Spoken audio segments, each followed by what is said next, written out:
I've never been one for sharing creepy stories or personal details of one's life online. I've always thought that kind of stuff was just overactive imaginations or people looking for attention or something. But after what happened last month to me, I'm questioning everything that I thought that I knew. I need to get this out to see if anyone else has dealt with anything like this. I'll be keeping some details about where I live pretty vague on purpose because I don't want anyone coming around or anything. So, let's just say that it's a small town, the kind where folks mind their own business for the most part, and my house sits on a quiet lot with a rickety wooden fence that backs right up to a massive stretch of woods, miles of dense pines and rocky hills, creeks that wind through like veins, you name it. Like I said though, I don't want anyone tracking me down or poking around, so that's all I'm going to say about the place. Now, I've always loved hiking. It's my escape from my desk job, a way to unplug and feel like myself again. I'm not some sort of hardcore survivalist or anything, just a guy who likes a few days in the wild with a tent and a backpack sometimes. Last month too, I planned a 5-day solo hike right through those woods behind my place, a loop that I'd done a couple of times before. It's a bit of a rough trail, about 40 miles total I would say, not well traveled because it's steep and unmarked in spots, but I know it well enough to navigate with a map and a compass. So I packed light, a tent, sleeping bag, dehydrated food, a water filter and my old hunting knife just in case. And my dog, Rusty, a bit of a scrappy mutt, who usually comes with me, he had to stay home this time. He had done something to his leg chasing a squirrel at some point, so I left him with a neighbor. And so, day one was pretty normal. I started at dawn, the air crisp, birds calling, my boots crunching on pine needles, and I made some pretty good time, covering about 10 miles before setting up camp near a shallow stream. I cooked some instant rice, listened to the frogs, and I slept fine that night, the woods alive with their usual nighttime hum. Day two, though, is when things started to feel a little bit strange, I would say. I was maybe 15 miles in, following a faint path marked by stacked rocks, when the forest just suddenly went quiet. Not gradually, but all at once. No birds, no insects, no wind rustling the branches or anything. It was honestly like someone had just flipped a switch, and the silence was so thick that it made my ears ring a bit. I stopped, checked my surroundings, but nothing looked out of place. Just trees and underbrush stretching out forever. I told myself that it was just a weird moment, maybe animals sensing a predator nearby or something, but I don't know. I kept glancing over my shoulder because I felt it too. A few hours later, I stumbled across something that didn't belong though. A small pile of feathers, maybe from a crow or a hawk or something, but they were arranged in a tight circle on a flat boulder. They weren't scattered like a natural kill is what I'm getting at. They were placed, deliberate, the quills pointing inward like a pinwheel. I even took a picture, thinking that it was some hiker's quirky trail marker, but it definitely gave me a bit of a bad vibe. I moved on, setting up camp that night on a high outcrop with a clear view of the valley below. But as I ate my dinner that night, I kept hearing faint snaps in the distance, like twigs breaking. Not in a pattern like deer or bear, too. It was too measured, like someone pausing and stepping and pausing again. I swept my flashlight across the trees, but the beam caught nothing but branches. Sleep, it didn't come easy that night. I kept waking, feeling like something was just outside of the tent, though I never actually did hear anything. By day 3, the unease was now constant though, like a weight on my chest. I found another oddity too around noon, a single footprint in the mud near a creek.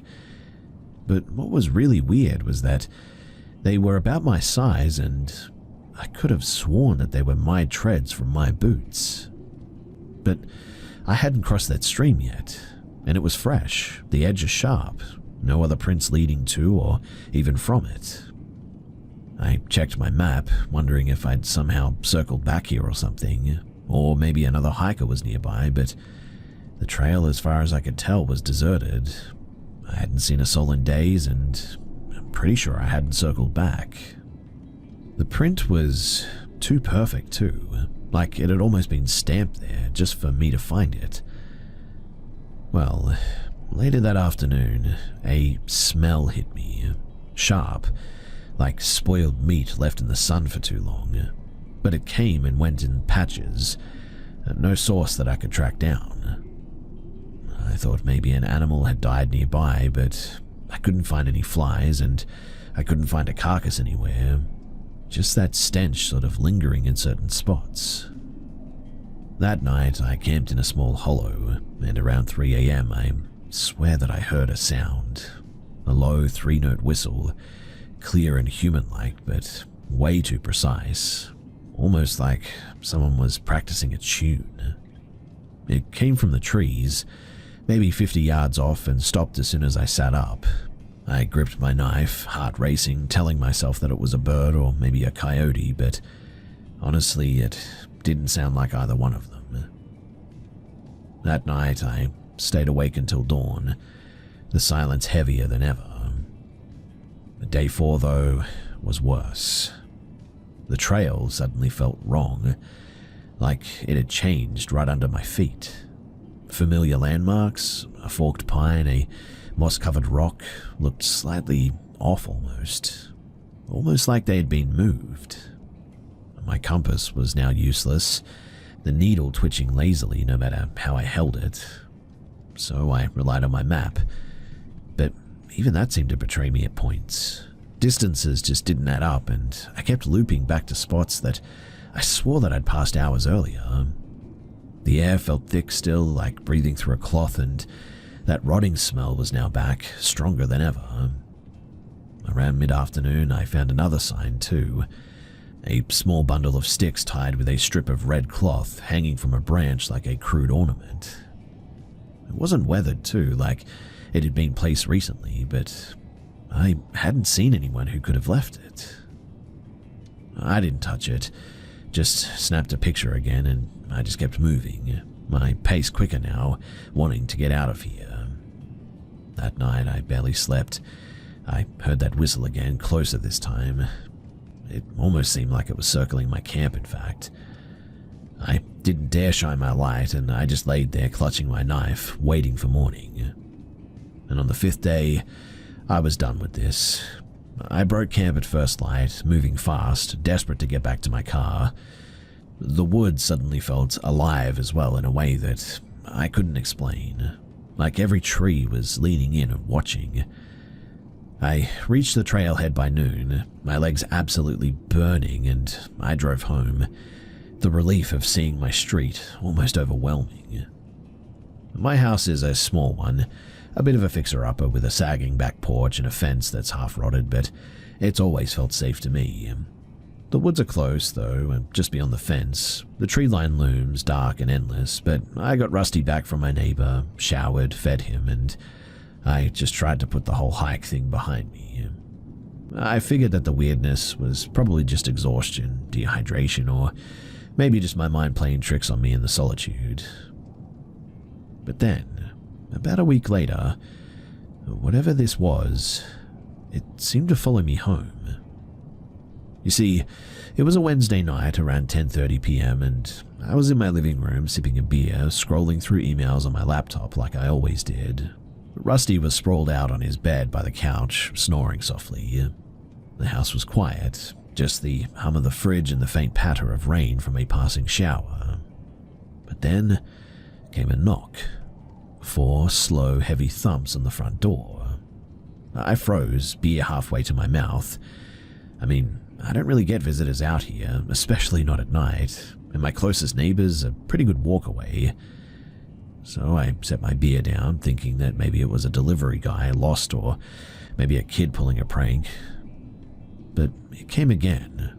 4 knocks, louder this time, like someone was testing the door's strength almost. But then, I swear to you that I heard my own voice, clear as day, but almost as if it was recorded. "Hey, it's me, let me in," is what the voice said. Same pitch, same light rasp from years of smoking, but it was the same way that I clip my words too when I'm tired. Rusty instantly snapped awake, ears up, staring at the door with a low growl that turned into a bit of a whimper. But I didn't move. The voice came again, softer but more insistent. "Come on, I'm out here. Open the door."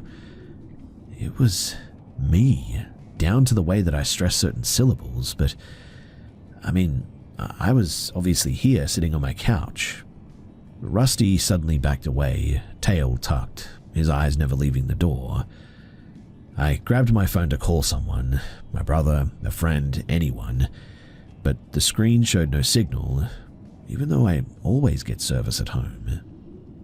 The knocking stopped, but the silence was almost worse, heavy and wrong, like the air was holding its breath. I crept to the window by the door, keeping low, and peered through the crack in the blinds. The porch was empty, the single bulb above it casting a weak glow over the steps. Beyond the street was dark, and the woods loomed at the edge of my yard as always, their shadows blending into the night. Although I could have swore that I saw movement, a shape, tall, slipping between the trees, but it was gone before I could be sure, so I don't know about that one.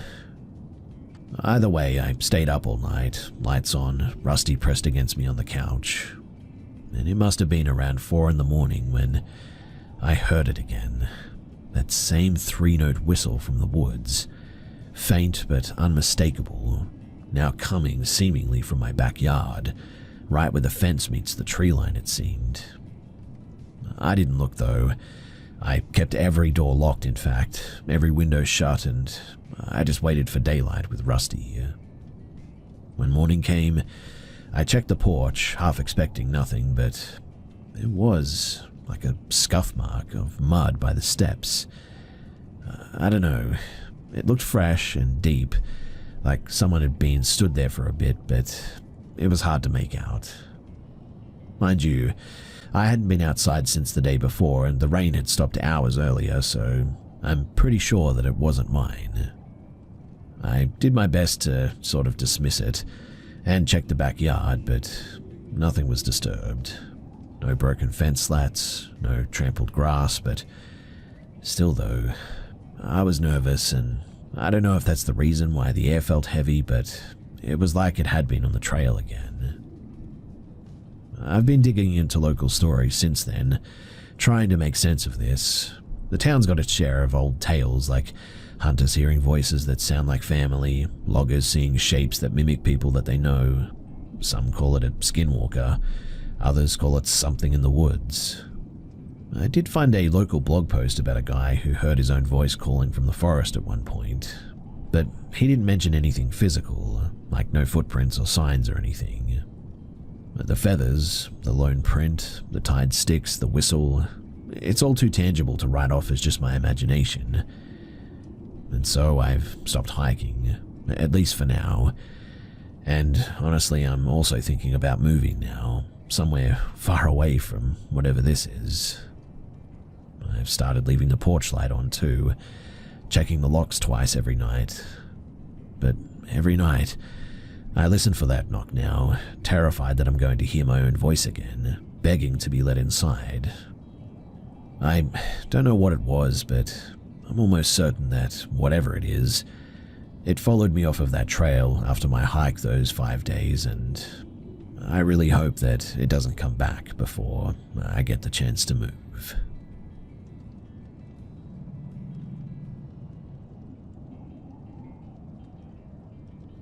I've always had a bit of a weird intuition about people. Growing up, I was surrounded by family members whose lives were full of danger, deception, and secrets. I learned early on how to recognize the subtle signals of someone predatory, the almost imperceptible way that they test your boundaries, the way that they smile a little too perfectly, the way that they seem charming on the surface but make your gut scream otherwise. so when my daughter was invited to playdates with the child of a parent that I barely knew, alarm bells immediately went off. You see, my mum had a friend named Gregory, a long-haul trucker who she said had been great with kids. The girls met through a local community organization, ostensibly a wholesome group for parents and children. But as I dug deeper, I realized the group's teachings were twisted, with extreme ideologies that made my skin crawl. I couldn't control my mum entirely, but I insisted that I accompany my daughter to these playdates, and made it clear that Gregory was not allowed near her without me present. When I first met Gregory, he was disarmingly charming, almost painfully so in fact. He smiled constantly, his laughter a little too rehearsed, and his tone was soft, designed to lower your guard. He immediately began emphasizing how protective he was, not about his own child, but about me, as if I were fragile and needed his constant supervision. He mentioned odd rules about his own daughter, like she wasn't allowed to wear pants, only dresses, and that she must adhere to strict routines that seemed, well, oppressive. The first play date was at a local beach too. Gregory insisted that I sit closer to him on a blanket that he had set up. "You can see the kids better from here," he said. I moved just to avoid awkward tension, but his gaze lingered far too long. He was silent for what felt like an eternity, almost studying me, and it left an unease in my stomach. I tried to focus on the kids, pretending that his presence wasn't disconcerting, but even then the hairs on my arms were standing up for sure. I could feel his attention like a physical weight pressing down on me. Well, over the next few weeks, the behavior escalated. During another play date at a children's art studio, he repeatedly offered me drinks, beer to be exact, while surrounded by children painting and laughing. At first, I just sort of laughed it off, but it became clear that he was testing boundaries, seeing how far that he could push without me objecting.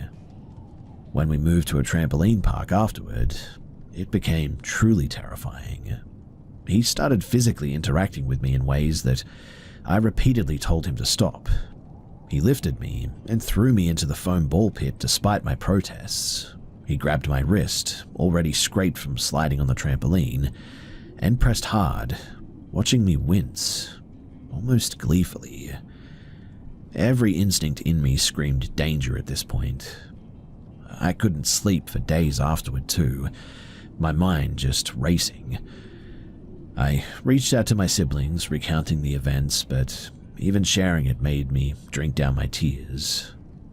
My heart, it raced uncontrollably, and I felt trapped in a psychological fog almost.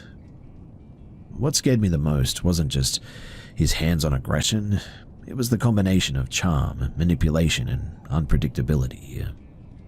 His occupation as a trucker, too, meant that he was used to moving unseen and having control over situations. His behavior, it was deliberate. I could feel it. He was testing how far that he could push me, how much I would tolerate before reacting. After the second play date, that was when I cut all contact, forbade him from seeing my daughter, and implemented new safeguards. I rearranged my work schedule to always be present with my daughter, ensured all doors and gates at my home were secure, and monitored interaction with my mum closely. I never received cooperation from her regarding his address or his details, and I didn't pursue formal complaints. I simply wanted my daughter safe and my family shielded from this person. Even though it's been a year now, the memory still sits uncomfortably. I can still feel the weight of his gaze, the way that he positioned himself, the unsettling way that he smiled when boundaries were crossed. My instincts were screaming at me, and I know now that I would never ignore them again. Some people just carry danger in their presence, I guess, and it's not always visible at first glance. This man was one of them, manipulative, predatory, and completely unaware that I could see through his whole facade. The lesson, it's burned into me. Trust your gut and protect those who cannot protect themselves. Some people are not just socially awkward or misguided. They're dangerous, and their danger is hidden behind charm, politeness, and a perfectly rehearsed smile.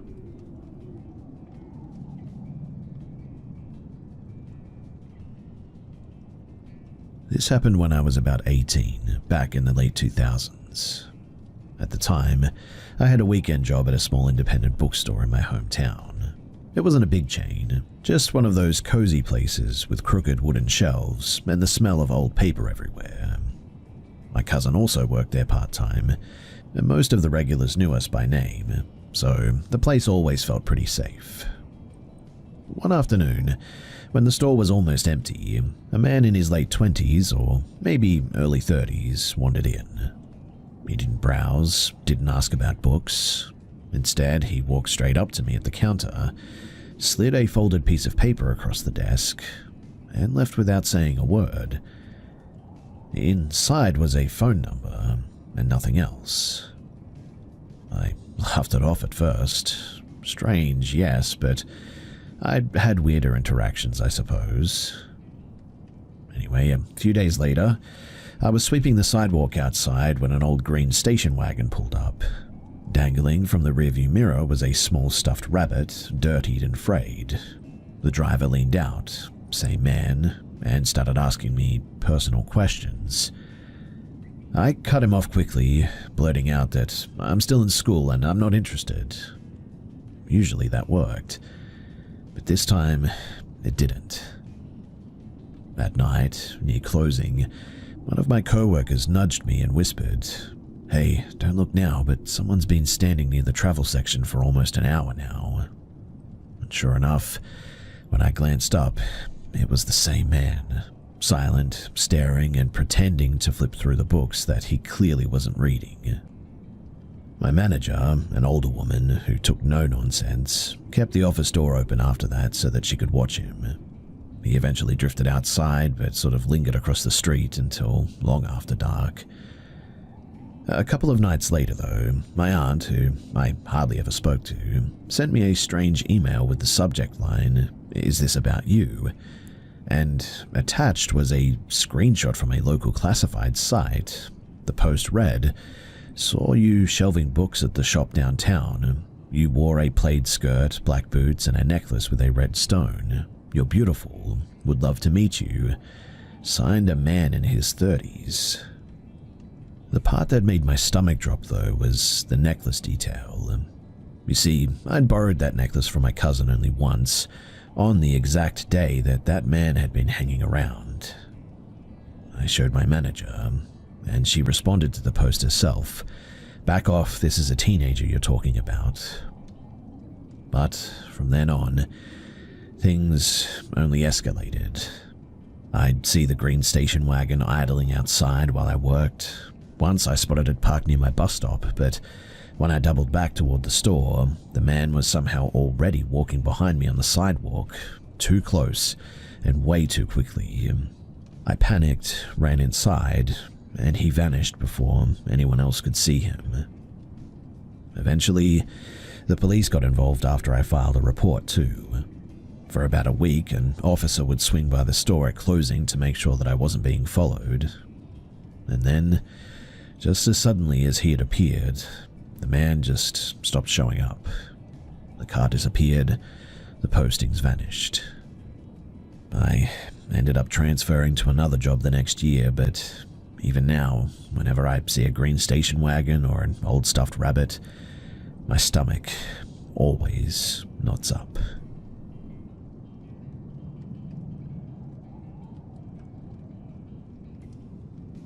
I was 24 when this happened, and even now I feel a chill thinking about just how close I came to something far worse. So my roommate Kara was using a dating app and matched with a guy that she thought was perfect. He told her his best friend was also single, and before I knew it, she'd arranged a double hangout. I wasn't thrilled, but Kara begged me to come along with her. Against my better judgment, I agreed. Instead of grabbing coffee or going to a movie like normal people too, their idea of a first outing was to go hiking on a rugged trail just outside of the city. I thought that it was a really odd choice, but Kara seemed excited, so I kept my doubts to myself. They picked us up in an old SUV that rattled every time it hit a bump. Kara sat up front with her date, who was loud and animated, while I sat in the back with his friend, the guy that I was apparently paired with. He barely spoke the entire drive, just sort of sat there staring out of the window, his reflection flickering in the glass. When our eyes accidentally met in the rearview mirror, he didn't smile either. Well, the trail was steep and rocky, weaving up through dry hills, and from certain points you could see the neighborhoods far below, their lights flickering faintly against the darkening sky. The whole place felt strangely isolated, I guess, even though I knew the city wasn't that far away. But we started climbing, and before long, Kara and her date moved quickly ahead of us, laughing and sort of teasing each other. Within minutes, they rounded a bend and disappeared from view. That was when I felt his hand sort of clamp down on my shoulder. At first, I thought that maybe he'd tripped and grabbed me for balance. But then, something cold and sharp pressed against the side of my cheek. Instantly, I knew what it was. It was a knife. My stomach dropped, and I froze in place. I wanted to scream, but my voice caught in my throat. I must have let out a nervous sound, though, half sort of laugh and half gasp, because he leaned in close and whispered, almost like he was sharing a secret, "Most people panic. You didn't. That makes you interesting." Then, just like that, he snapped the blade shut, slipped it back into his pocket, and stepped away as if nothing had even happened. I walked faster, desperate to catch up to Kara, but he stayed close behind me the whole time. By the time that we reached them again, he had his hands in his pockets, his expression unreadable, like nothing had happened at all. After the hike, they suggested that we stop by his friend's family house. I expected a modest place, but instead we pulled up to a gated property with manicured lawns in a house so massive that it felt surreal. Kara was dazzled, but I couldn't shake the sense that I was somewhere that I absolutely should not be. Inside, the guys offered us drinks. I declined, gripping my water bottle like it was a shield. I just wanted the night to end, and eventually Kara was ready to leave, and I practically sprinted to the car. It wasn't until later that I realized that I'd actually left my jacket behind, draped over one of their chairs. A few hours after we got home, Kara received a message from her date.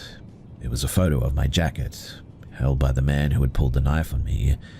The caption read, "She'll have to come back if she wants it." I didn't.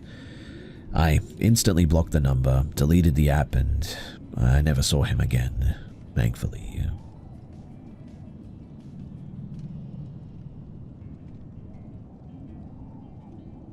This happened when I was about 16, the summer before my last year of high school. My schedule was lighter toward the end of term, so most afternoons I'd get home before anyone else. Usually I loved having the house to myself too. It meant music cranked up, endless snacks, and gaming without interruptions. One Monday, though, I came home to something strange. The small side gate that led into our backyard was standing wide open. And look, that might sound trivial to most people, but in our family, we were obsessive about locking things. My dad double-checked every latch every day, and my mum carried spare padlocks in her handbag just in case. I can assure you that that gate was never open. I brushed it off. I mean, maybe the wind caught it or something, and let myself inside. But as I pushed the front door, I then realized that the deadbolt wasn't set. The door was actually unlocked. At that, my chest tightened. I tried to convince myself that someone had just forgotten, but it definitely gnawed at me that it was unlocked in the first place. Inside, I noticed something else too. The spare set of house keys, which normally hung on a hook in the laundry, they had been moved to the counter near the sink. No one ever moved them, and that little detail put me on edge more than even the open gate did. I tried to distract myself, I guess, but the house just felt wrong. Like, I don't know, I was being monitored or something. The sound of the fridge humming seemed too loud, the creaks in the ceiling too deliberate. Every little noise made my skin prickle. The following day, I didn't go home at all, in fact, because my older sister had a minor medical procedure and we stayed overnight near the hospital that night. It was a relief to avoid the house, to be honest. And when I finally returned 2 evenings later, I was alone again. And the instant that I stepped onto that porch, dread just slammed straight into me. The porch light was now on, even though my mother always turned it off before leaving for work. The front door was locked this time, but the key turned too smoothly, almost as if it had only just been locked or something. Inside, the air felt heavy too, and I walked through each room trying to calm down, but it was when I got to the kitchen that I froze. The large butcher's knife that we usually kept in a wooden block on the counter was missing. I assumed that my mother had put it into the dishwasher, but when I asked her later, she swore that she hadn't touched it, and for days afterward, she couldn't find it anywhere either. That week, the tension got worse too. Every afternoon I came home before my parents, I'd grab the smallest paring knife and keep it nearby while I sat upstairs. I hated that I was doing it, but I just couldn't shake the feeling of being watched. And then there was the smell, a weird faint odor that would hit me as soon as I entered, like old leather mixed with something metallic. I couldn't trace where it was coming from, and it wasn't the garbage, it wasn't shoes, it wasn't the vents, it was sort of just, I don't know, in the air, I guess. The doors didn't help either, but my mother swore that she locked everything every morning, and yet almost every day I'd find either the back sliding door or the laundry door unlocked when I got home. Once, too, the laundry window was slid open just a few inches. She insisted that she hadn't touched it, but I don't know. When the holidays finally started, we went away for a week at the coast as well. And for the first time in probably months, I finally felt free of the anxiety.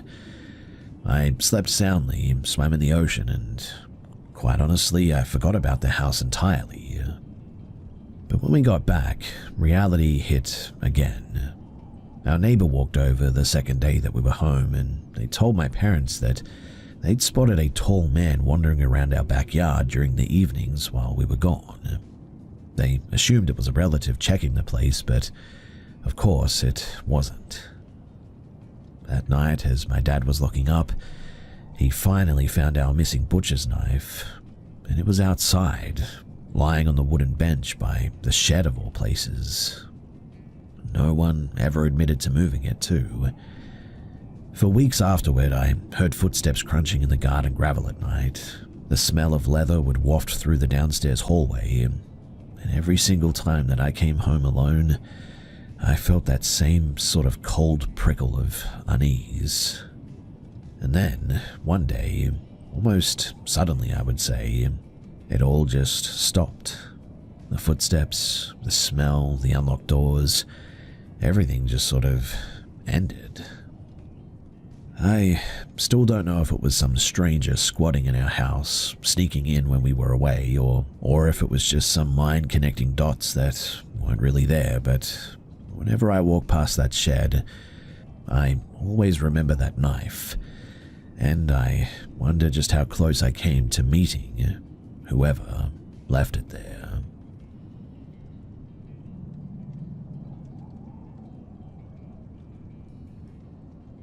Two summers ago, I was working at a local summer arts program teaching ceramics to teenagers. One of the other instructors, a man named Julian, struck up a casual friendship with me.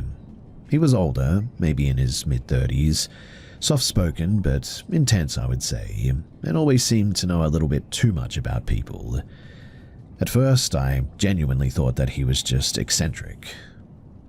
One evening after a gallery visit, though, with a few co-workers, he invited me to visit a cabin that he had rented in the mountains. He said that it was a perfect spot to disconnect and be inspired by nature. Normally, I would have declined. I mean, I barely knew him. But something about the way that he framed it made me hesitate to say no. The drive was long, winding along foggy roads through dense woods. Almost immediately, too, I regretted doing this. He asked me odd questions the whole way there, like, have you ever truly been alone and afraid, or do you believe someone can watch you without being seen? I laughed nervously, trying to dismiss it as him being theatrical or something. Well, when we finally arrived at the cabin, it was darker than I expected. The porch light flickered weakly, and the structure looked like it hadn't been used in years. Peeling paint, broken shutters, overgrown vines crawling up the side.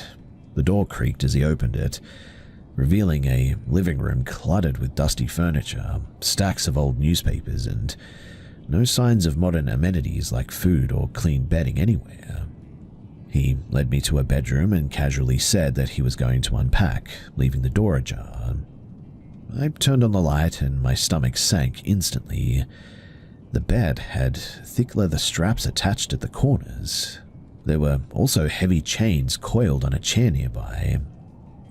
I backed out of the room slowly, heart hammering. I spent the night sitting in the corner, clutching a flashlight that I'd found in the kitchen. I told myself to stay calm, but every shadow on the wall seemed to stretch toward me. Every creak in the floorboards felt deliberate. I didn't sleep at all that night, listening to the wind whip through the broken shutters, imagining what he might do if I tried to leave. Well, the next morning he left to run some errands. That's what he told me anyway, saying that he'd be back by midday.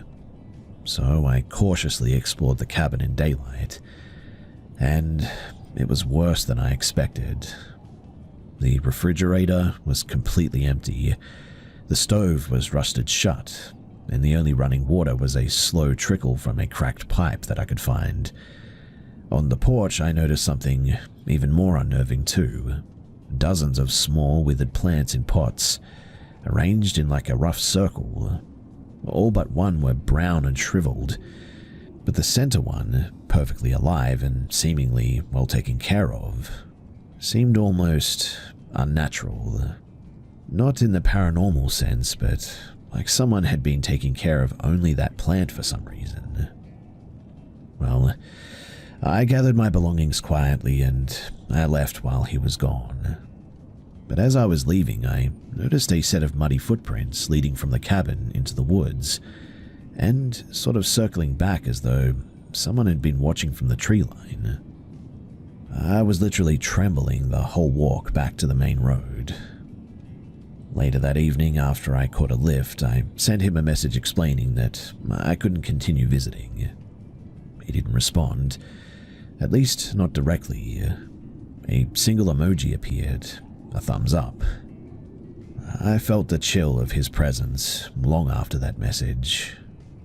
And even now, months later, I cannot stop thinking about those straps, the chains, the single thriving plant in the dead circle, and the footprints that suggested that I wasn't truly alone in that cabin when I thought that I was. I don't know if I narrowly avoided a predator or if I just stumbled into someone's strange obsession or what.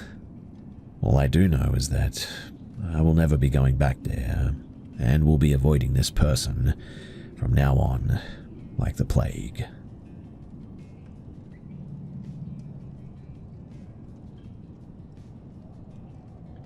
When I was 14, I went to the community recreation center with my younger sisters for a swim one day. I'd always been a bit taller and broader than most of the girls my age, so people often assumed that I was a bit older, a fact that would soon become very unnerving. So after a couple of hours of splashing around in the pool, I started feeling a bit queasy. My younger sister noticed too and suggested that I take a break in the locker room. "You don't look so good," she said. "Maybe you should sit down for a bit." I nodded and walked to the changing area, relieved to have some peace finally. The locker room was empty, perfect for a moment to rest. So I sat on the bench, closed my eyes, and tried to relax. A few minutes later, though, I heard footsteps echo on the tile floor. A man had entered. He was tall, athletic, well-built, the kind of person that you notice instantly. I assumed that he was waiting for someone, maybe checking on a friend or a family member. But then he approached me, and to my horror, sat on the bench right beside me. His presence was overwhelming. Our thighs even brushed against each other. Instantly, I scooted away, giving him a look that clearly said, "What are you doing?" He sort of smiled, unnervingly calm, and said, "Don't worry, I won't hurt you," while casually resting his hand on my back. I froze, heart racing, unsure whether to run or what to do. I slowly stood up, backing away. Then he asked in a tone that made my stomach turn, "How old are you, kid?" 14, I said, my voice trembling. He shrugged, almost nonchalant. "Cool," he said. Then, as if trying to reassure himself, he told me that he was 23. I backed further toward the exit, my mind racing. The man began to stand, moving toward me with deliberate steps. That was when the panic truly set in. I tried to stay calm, looking for a way out. And at that exact moment, a bathroom stall door creaked open. A woman, probably in her mid-30s I would say, stepped out, and she noticed the situation instantly. I remember the relief flooding through me as she walked closer, maintaining a protective distance between me and the man. The stranger paused, his confident posture faltering as her presence became undeniable. He muttered something under his breath and then literally bolted toward the exit. The woman, whose name I later learned was Jessica, she stayed with me, checking if I was okay. She didn't rush me or speak harshly. She simply offered calm reassurance, really, sitting nearby until I felt steady again. She even waited with me while I changed out of my wet clothes, making sure that I was safe until my sisters finished and returned. Quite honestly, I don't know what would have happened if Jessica hadn't have been there.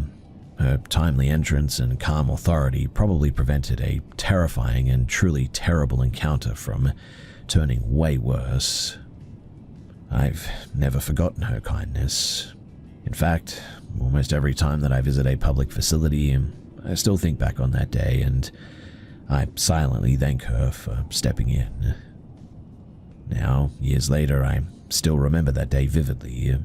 What could have been a traumatic memory turned into a reminder of human vigilance and courage.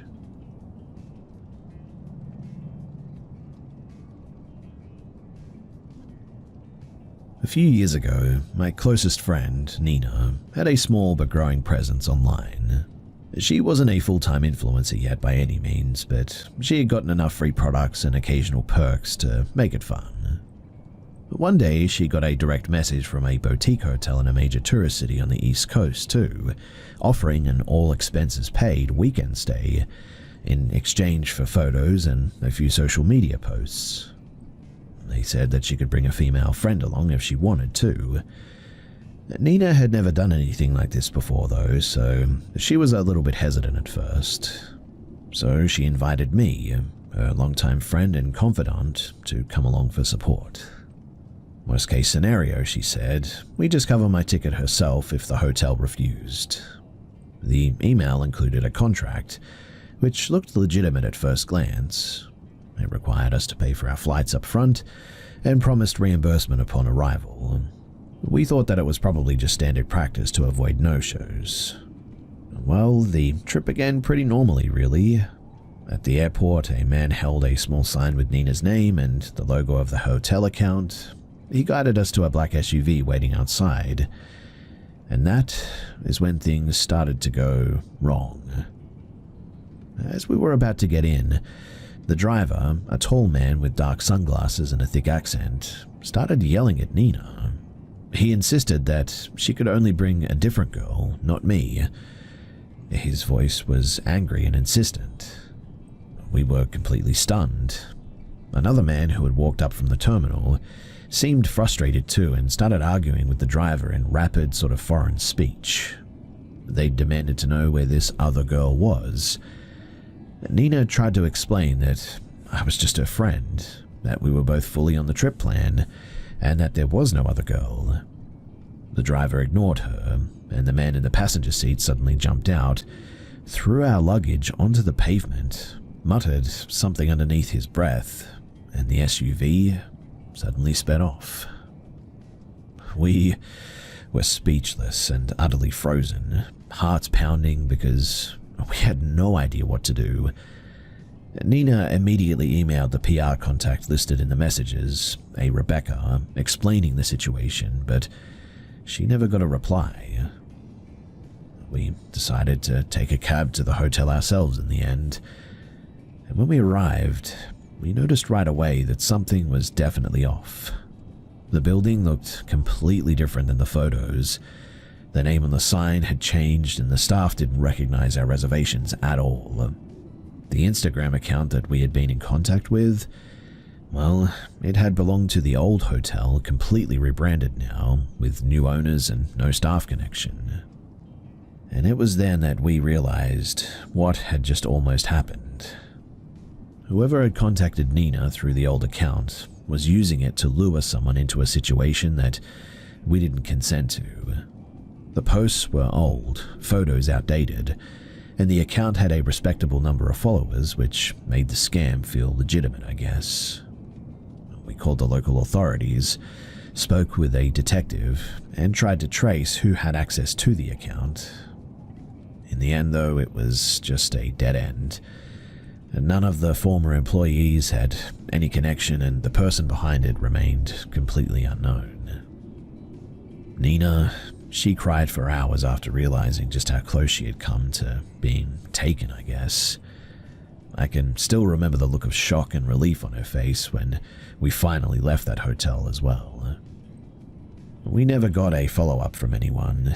The Instagram account was eventually deleted, and we never heard from the perpetrators ever again. The whole ordeal, though, left a mark on both of us for sure. It was a chilling reminder that even small social media perks can be exploited by people with sinister motives. We both vowed to verify every online offer after that, every direct message and every contact, before even considering a trip like that ever again. Now, whenever Nina gets a DM from a hotel or a brand, we always triple check everything. And we never underestimate just how quickly a seemingly innocent opportunity can turn into something truly frightening. A lesson learned, I guess. Always vet online offers, trust your instincts, and never go alone to a situation that feels off.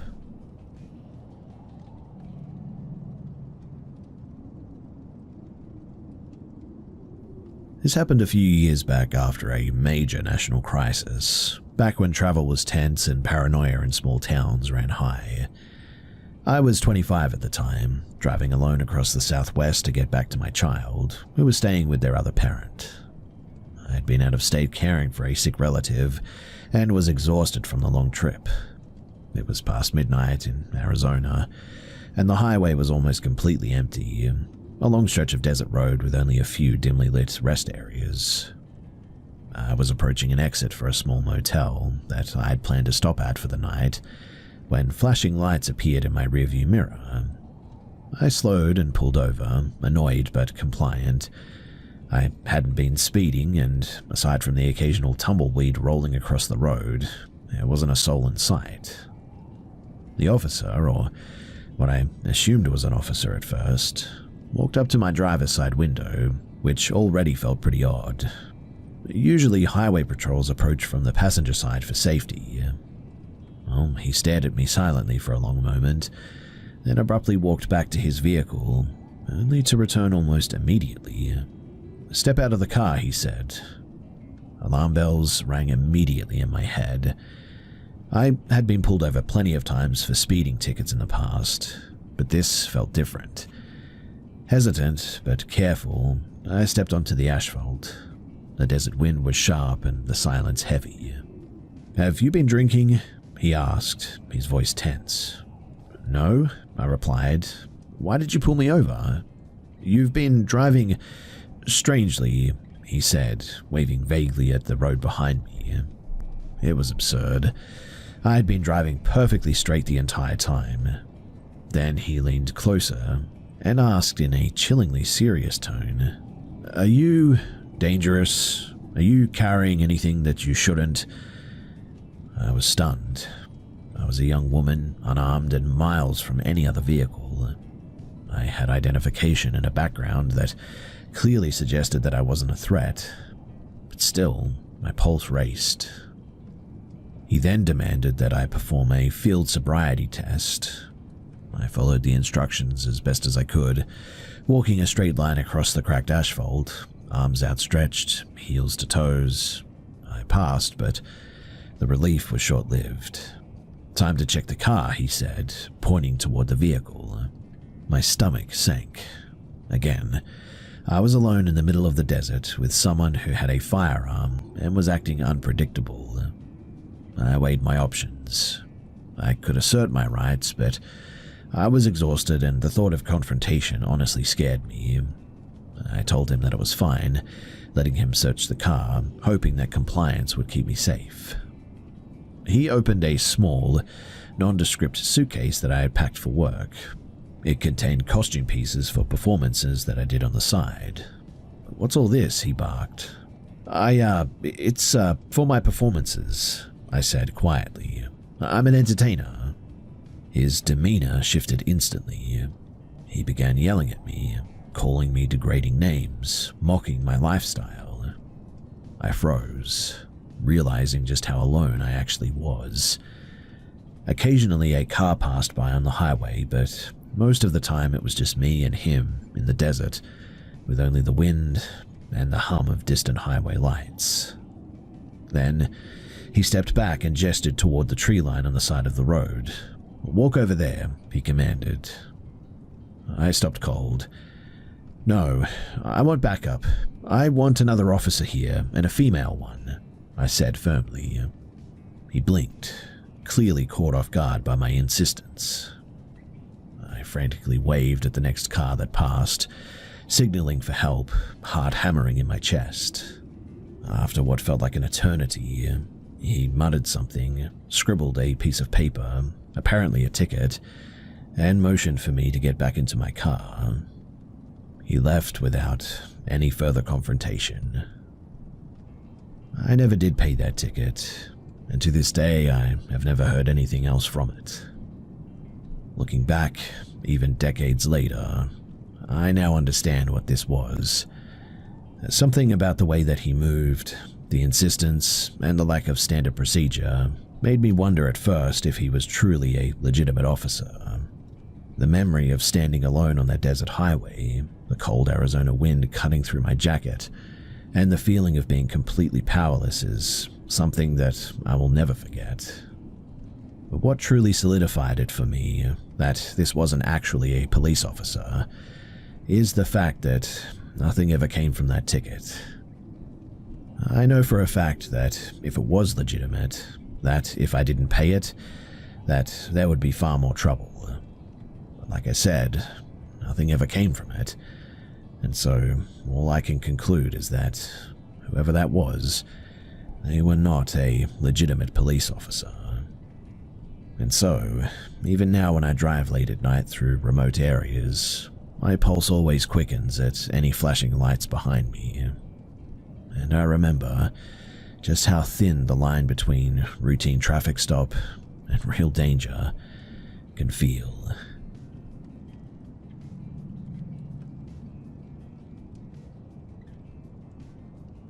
After a breakup, I thought casual dating would be some harmless fun.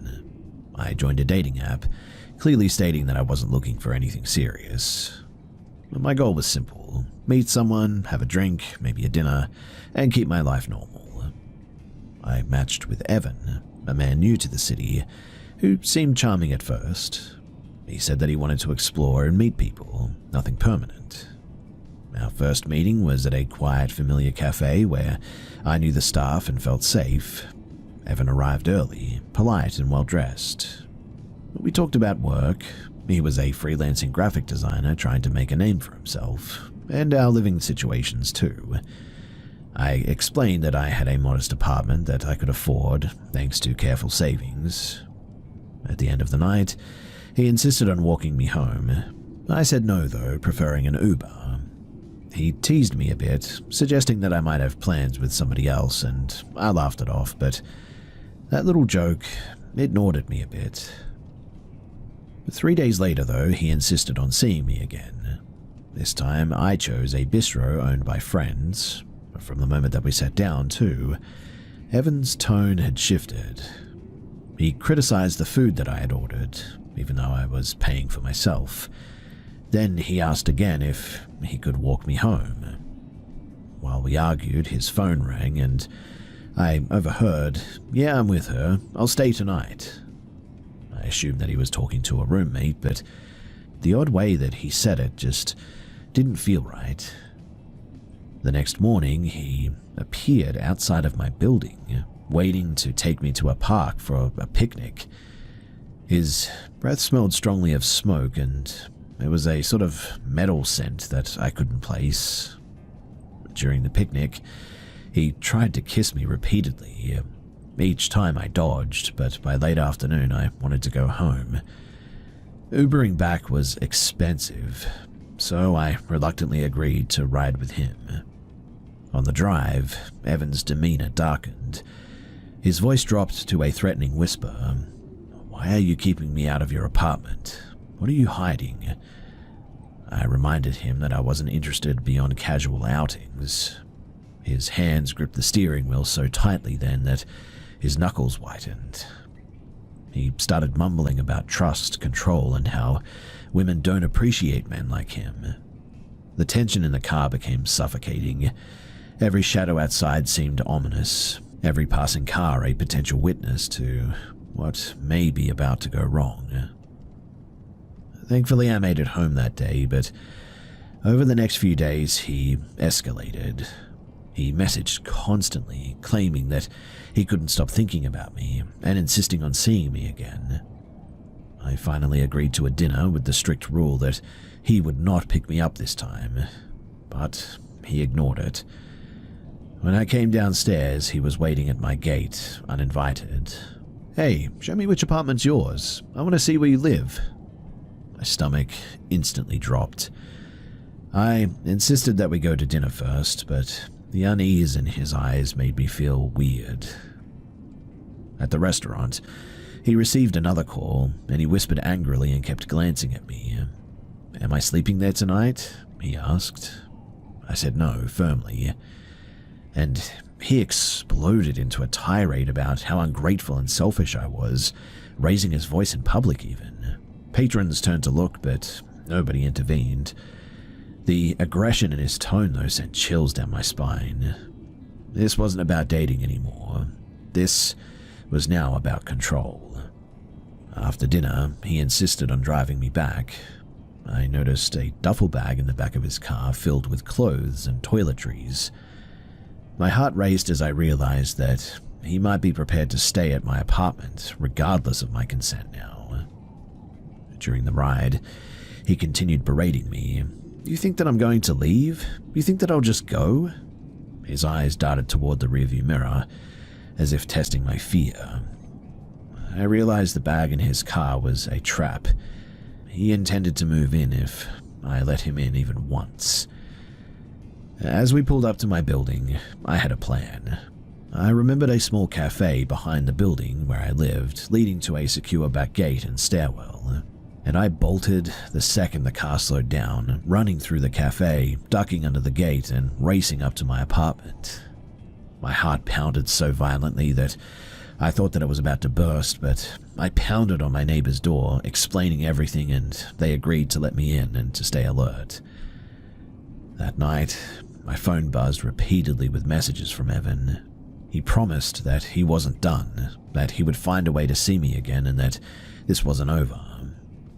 Sleep was impossible now. Every noise outside made me jump. Shadows of people walking past my window made me tense. Even when I tried to block it out, I couldn't shake the feeling that he was watching. For weeks, I stayed inside, blinds drawn, doors locked, double-checking every lock.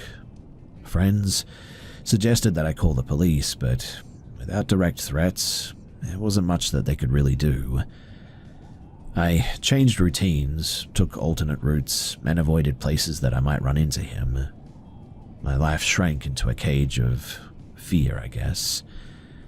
Finally, though, I blocked all contact, changed my routines, and slowly regained some sense of safety. But I would be lying if I didn't say that the memory lingers. The smell in the car, the duffel bag, his obsessive insistence, all of it still sits with me. Even now, I still check my logs twice, make sure the gate is secure, and never let anyone drive me home alone anymore. Evan's presence, though gone, has definitely left a mark that I cannot shake.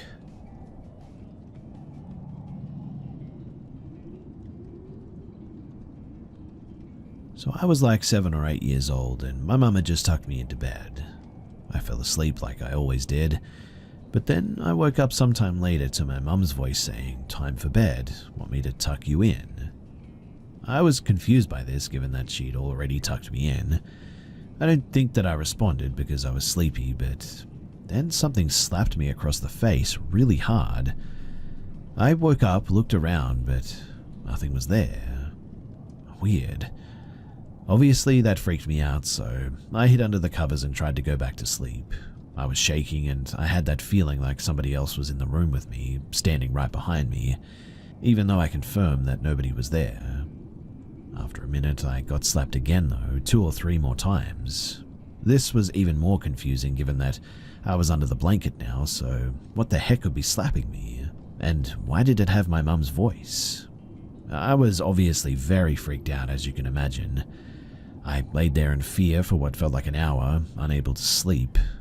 Then, finally, I got the courage to get out of the bed and go to my mum's room to find out if the voice that I had heard was really hers. She was asleep, though, and when I woke her up and told her what had happened, she had no idea what I was talking about. In other words, it was not her who came into my room. She was asleep the whole time. I don't know if it was paranormal or not. Maybe it was sleep paralysis or something. I definitely experienced that as a kid, but I know that I felt pretty awake after being slapped in the face like that, so I'm really not sure. If it was just the one slap that startled me awake, I would say that it was probably just a dream. But the repeated slaps after I woke up, that makes me really doubt that. The memory of this event has always stuck with me quite vividly, and the details of the story have never changed. Personally, I don't think it was sleep paralysis though, because I know what that feels like, but I really just have no idea if it was paranormal or not. I've heard some similar stories, and people are very quick to attribute experiences like that to demons, but I don't believe in that kind of thing. I'm not sure if I even believe in ghosts, in fact. All I do know is that that experience scared the heck out of me, and I just don't have a convincing explanation for it. There were a lot of other weird things that happened in that house, but that experience was by far the most extreme.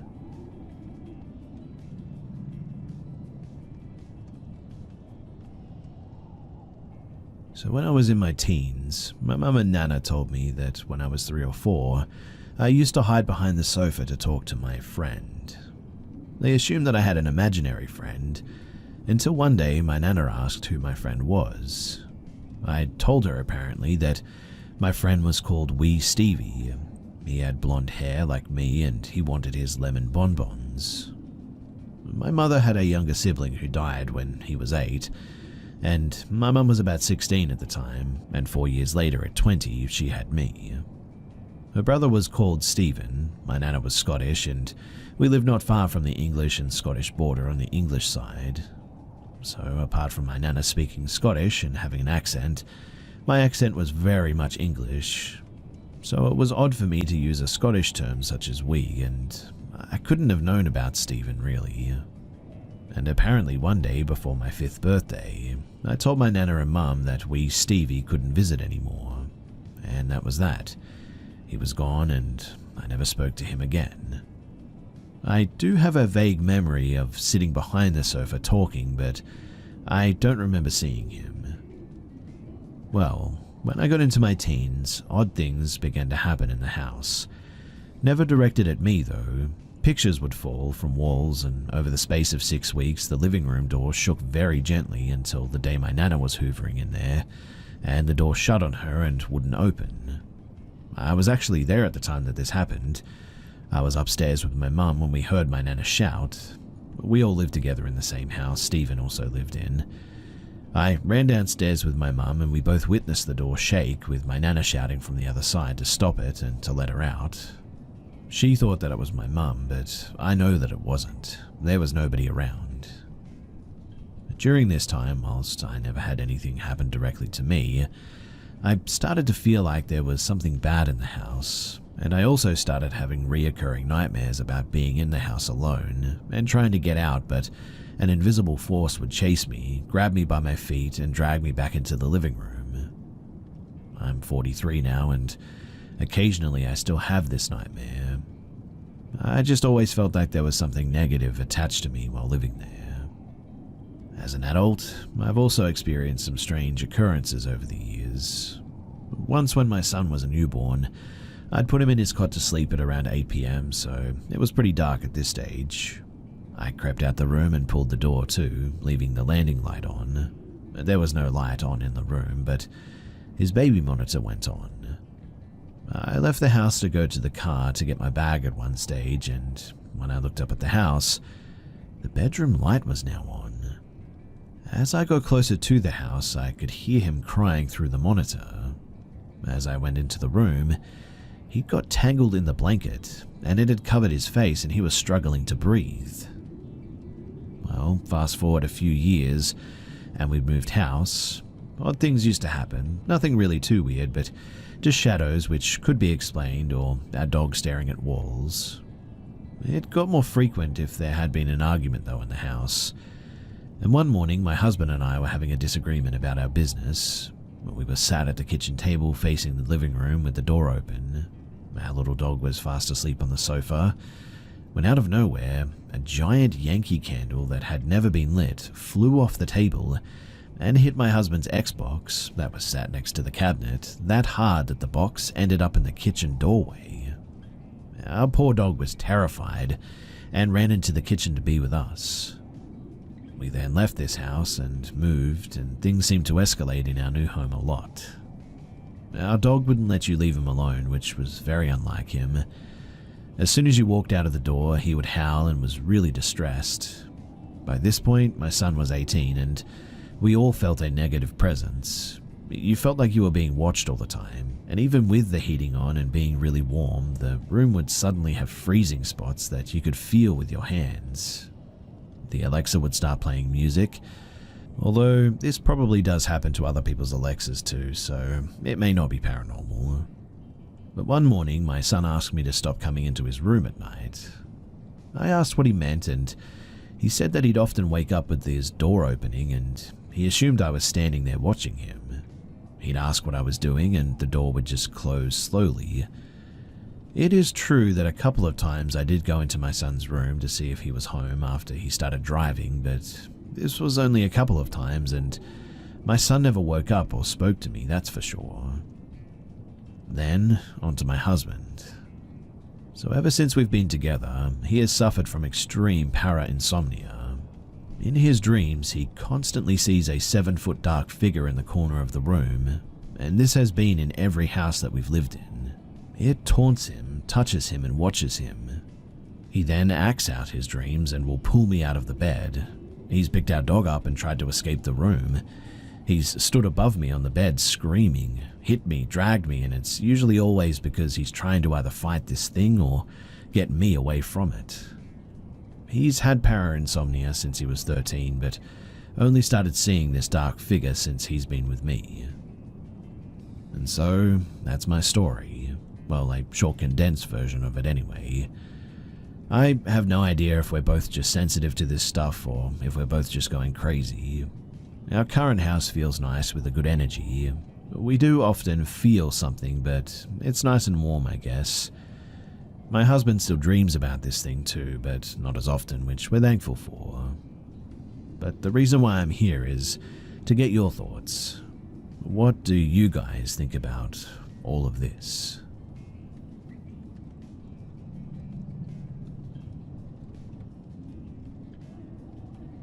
This happened in 2018. My parents, my husband and I, we were driving to Indianapolis to see some family. I'd found out about my husband's 4-month emotional affair with his unstable ex, and I was really struggling and I felt extremely alone. His ex had tried to break us up, and I was afraid that she would succeed because of how manipulative she really was. I lied and told my husband that I was having a cigarette while actually I went to the bar. I ordered 2 double vodkas with a splash of orange juice, and I was really connecting to the bartender when she said that they were closing, and so she gave me another bar that was close by. I was already feeling relaxed when I got to TGI Fridays. I ordered 2 more double vodkas, and I was pretty much wasted. So I went outside to have a cigarette and to sort of wake me up a bit. I was leaning against a light pole in the parking lot. Time passed, and I suddenly realized that I was being walked and pushed into a car. Suddenly I heard my mum yelling to stop, that I was her daughter, and this creepy man was challenging her on whether we were related. It was insane, and I don't really remember too much, but I do remember him trying to steal me, if that makes sense. This guy would not give up and was basically holding me hostage. That's when my mother said that she'd call the police, and he drove away so quickly that his passenger driver was still open. My mother and husband told me later that they tracked my phone and came to where it said that I was. I had my phone in my purse, so I don't know if the guy got rid of it or what, but whatever the case, it was very scary. They found my phone discarded. Then my mum called 911 because I was extremely drunk and am not making any sense. I woke up in the hospital. I was tied down because apparently it was for my safety. And when I actually woke up, I had huge bruises on my arm from the guy trying to get me into his car, and also an incredibly huge bruise on my chest. I didn't know what happened at the time, but I felt very guilty and never really understood what actually happened. My husband and I eventually worked it out and we're good now, but I'm thankful that my mother and him were both there that night, because if they weren't, really, I don't want to think about that.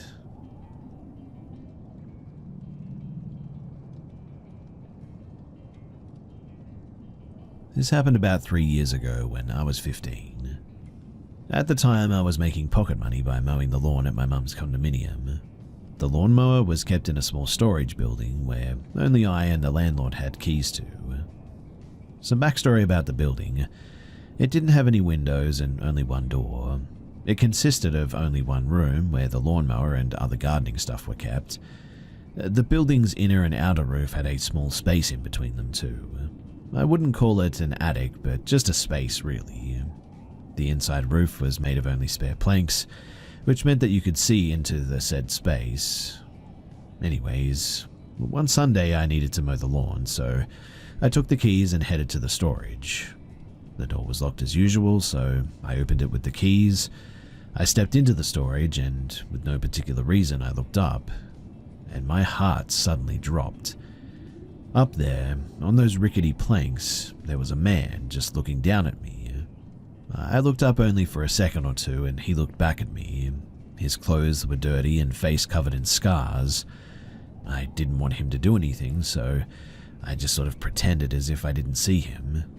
I took the lawnmower, walked out the door, and closed it behind me. I immediately ran out to our apartment and called the police, who arrived in about 5 minutes. The police, they went in, and a couple of minutes later they brought out the man in handcuffs. The man had been trying to climb back into the roof while holding a pair of garden shears, and that was truly horrifying. Who knows what could have happened if I didn't look up while entering the storage. Me and my mum moved out sometime after this, but that is an event that I'm grateful that didn't turn into something worse.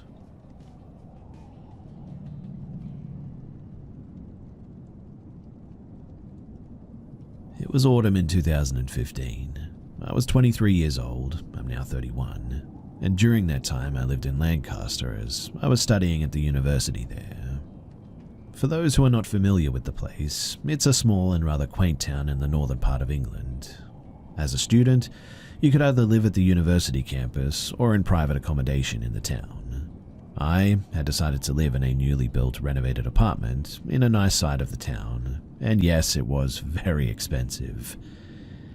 Now, I had already been studying for 2 years and had reached my third year by this stage. At this time, I had grown accustomed to the layout of the town and I felt comfortable and safe living there, semi-independently at least, with 2 other friends who were also studying at the university. Since my first year, I had decided to improve my fitness by taking nightly runs around either the campus or the town. As we were living in the town centre by my third year, I would run either with my housemate or sometimes alone. The important thing to note about this place though is that, and this will be important for later, it's quite a large residential area that is hilly and far removed from the bustling centre, which at that time was a hub for the students or the local northern folk, probably drinking in pubs or eating pies or something. Now, occasionally, like I mentioned, I would run with my housemate. However, I preferred to run alone and listen to some kind of heavy metal. I was a big fan of Deftones during that period. On this particular day, as I said, a chilly autumn evening, I had decided to run alone, and it was about 8 PM and I had my headphones in. I had started to run up to the more isolated district that led up to a very pretty residential area and a large green called Williamson Park. It actually had a butterfly museum at the top of the hill. And next to the park was a very large graveyard, the kind that is miles wide and had different areas, large yew trees, crumbling graves, a crypt in the center overrun with leaves and ivy. But what was especially creepy about this particular cemetery was that it had the ruin of an old mental asylum or hospital at the other side. You could actually sneak in if you walked across the width of the cemetery and crawled through a small hole in the fence that led to the asylum grounds. This was obviously not advised though, as guard dogs roamed the derelict building all the time. It was not a place that you wanted to be during the night either. So, I had made my way past Williamson Park and up to the entrance of the graveyard. Immediately, my eye was drawn to something small standing at the imposing gates of the graveyard.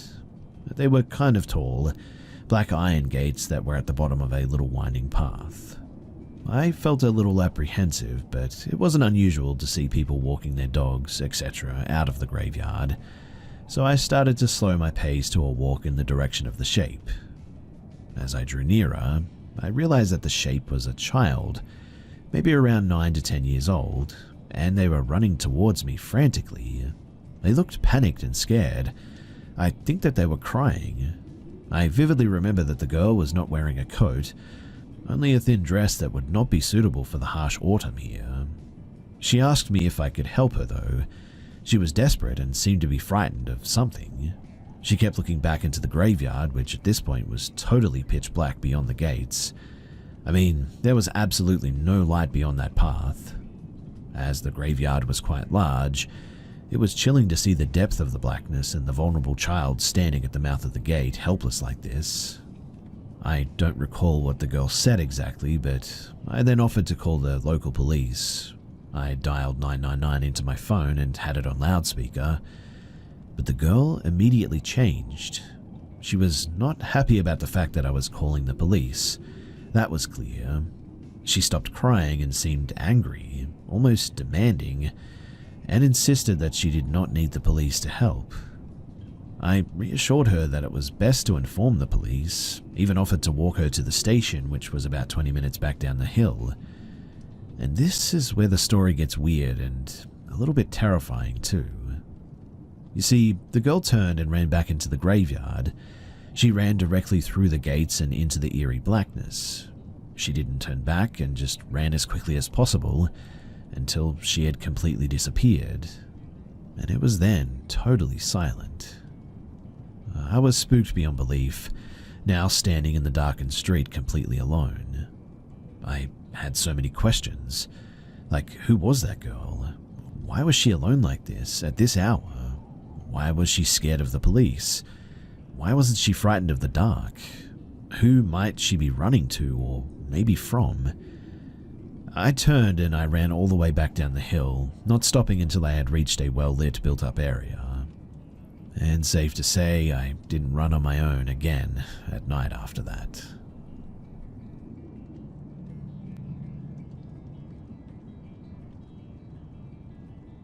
My post-secondary classes were always at night, and I usually got out at around 11:30 p.m. Home was 5 long Florida miles away, a drive that typically took around 25 minutes.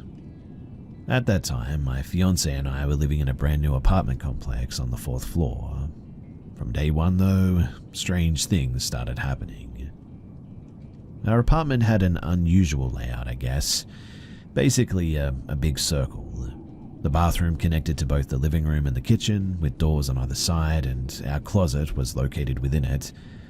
For whatever reason, too, that closet door refused to stay shut. I tried countless experiments to figure out why, but every time without fail I'd come back half an hour later and it would always be open. Then there was our cat. He would sit in the bathtub staring at the bathroom door, letting out these low, drawn-out meows. It was unsettling, but we figured that it was just one of those weird pet things, especially because nothing else was happening at the time. Well, until it did. One night, my fiancée called in a panic. She said someone had tried to rattle the front door handle right off the door. I checked our front door camera, but there was no sign of anyone outside. While I was still on the live feed, trying to calm her down, it happened again though, a violent, almost desperate rattling, like a grown man trying to tear the door off its hinges. The door was the only point of egress or ingress in the apartment. I told her to grab the shotgun, sit in the corner, and that I was on my way. I left class instantly, hopped onto my motorcycle, and somehow made it home in 5.5 minutes, blowing through the red lights. When I parked and got into the elevator, I suddenly felt like I'd swallowed an apple whole and couldn't breathe. It was as if an invisible weight pressed down on my chest. Still though, I pushed forward, made it to the door, and signaled for her to put down the gun. I searched the entire apartment, but there was nothing. That night passed without further incident, but from that point on, everything escalated. The strange occurrences became routine.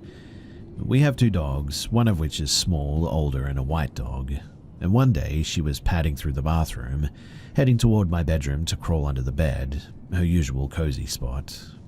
My fiancé followed her, only to find that the dog wasn't there.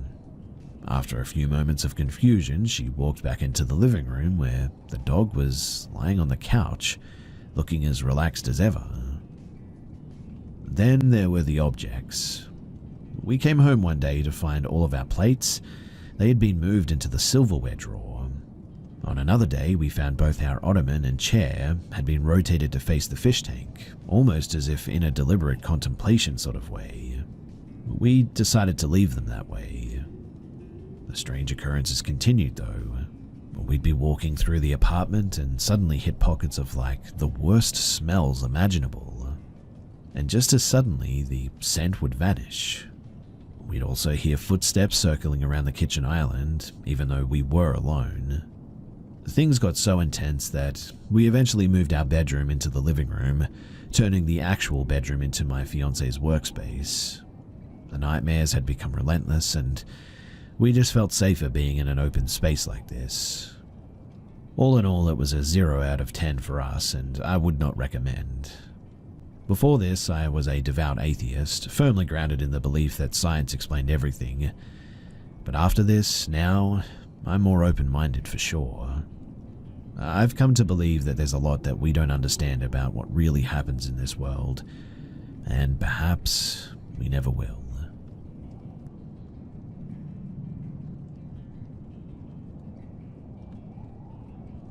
This happened in 2018 in Germany.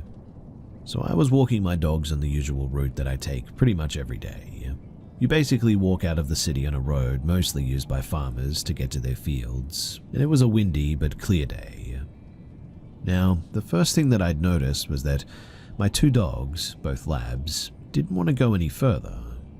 This is highly unusual because they're always excited to go on a walk, and they've never done that before or ever since then.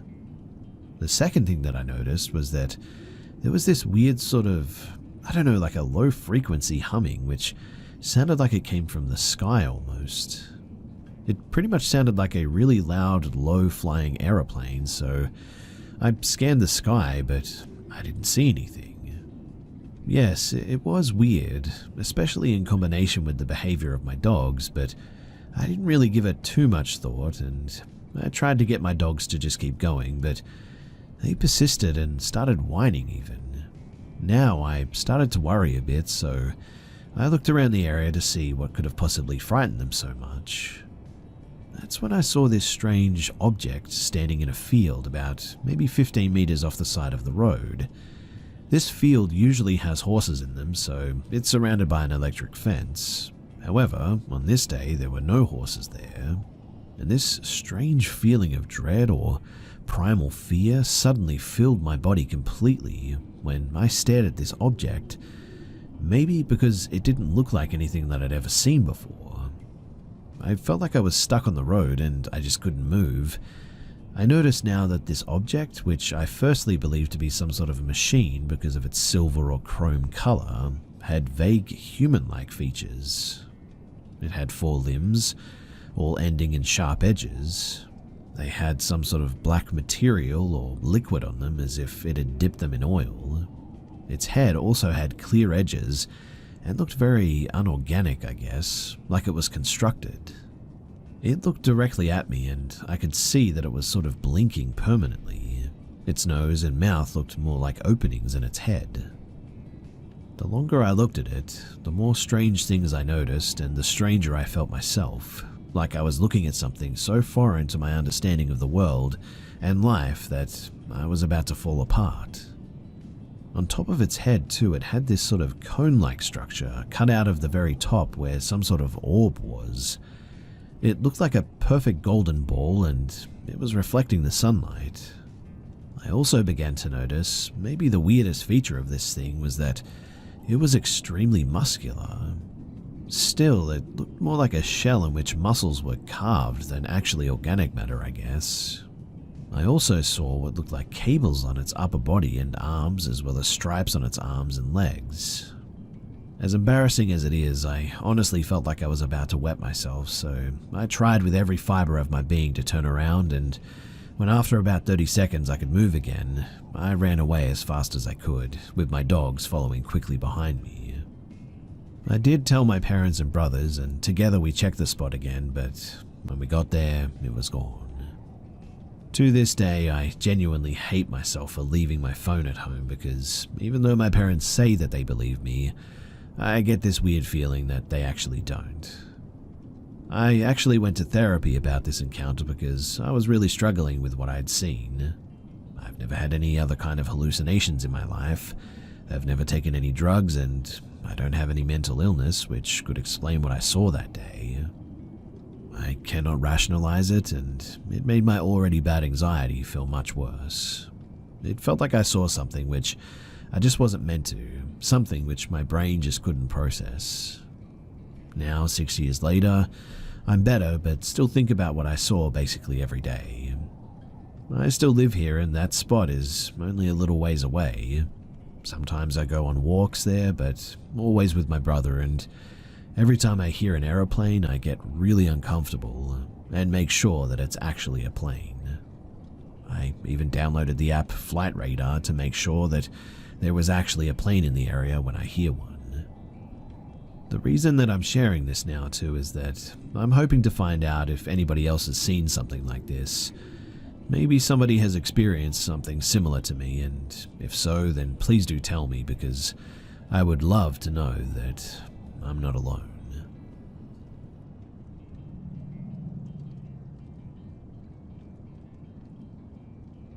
I work at a retail grocery chain, and in the store there is a liquor department which is sectioned off from the rest of the grocery store. I was working in that department when a man came in. He purchased a few alcohol shots and made conversation with me. Everything was pretty normal until he pulled an axe out of his back pocket. I was completely shocked, to be honest. It seems really odd to say, but seeing this very strange man rambling about how nobody would dare mess with him because of his axe, well, it made me freeze in my spot. He held it out in the open and kept mentioning how sharp the blade was. He cut his receipt in half on the counter in front of me to demonstrate just how sharp the blade was. He was mentioning how it would cut through bone and flesh. I tried not to escalate the situation and didn't really react or say much about the axe. I'm ashamed to say that I was sort of frozen and didn't tell him to put it away or leave or anything. I wanted to keep everything calm and get him out as quickly as I could. I let my supervisor know immediately once he left. She pulled me aside and asked me to describe the man. A security officer was able to identify the man on camera. My store manager ended up contacting the police. I gave a police officer my recounting of the events, and he informed me that he spoke with the individual outside in the parking lot and that they would be trespassed from the store. It was incredibly unnerving, though, being in that situation, in an isolated area with somebody who seemed to be mentally unstable, holding a huge, very sharp axe.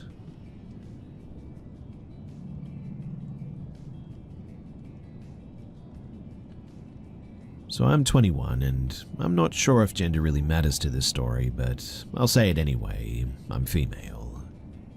Now, this might sound maybe a tad bit overdramatic, since it's been years since this incident has happened that caused this fear, but I just wanted to get it off my chest as someone who doesn't really talk about it.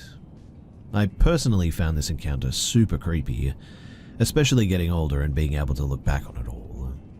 I've learned a lot from it, so maybe sharing it here, what happened, could either guide others to stay alert that it could happen to them, or at least know the signs.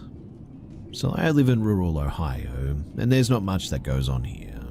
We don't live in the best area either, with lots of druggies and pedos. Just if you have kids, you really shouldn't live around here, basically. When I was younger, we didn't really worry much about anything happening to us or questionable things due to the fact that our family is known in this area. And my grandpa was a known cop for many years and was extremely respected, and people knew that he would fight over us. So nobody really messed with us. We also lived around multiple other children our age. It also wasn't uncommon to let your kids run around by themselves before nighttime because our neighborhood essentially relied on each other and the other kids to keep each other safe, and it worked for the most part. We also knew what people to stay away from, and they knew to stay away from us as well. So, when I was in middle school, the bus ran at 7 a.m., and we would have to be at the end of our long driveway by that time to catch the bus on time.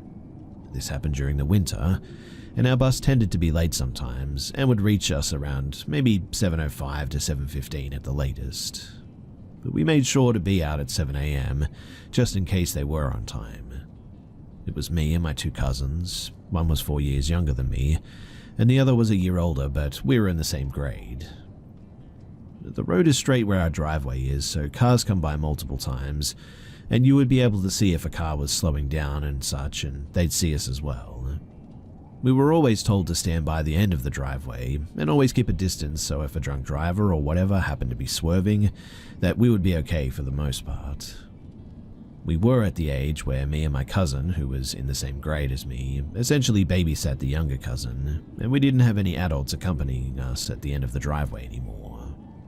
Now, it was super cold that day and the sun was just coming up.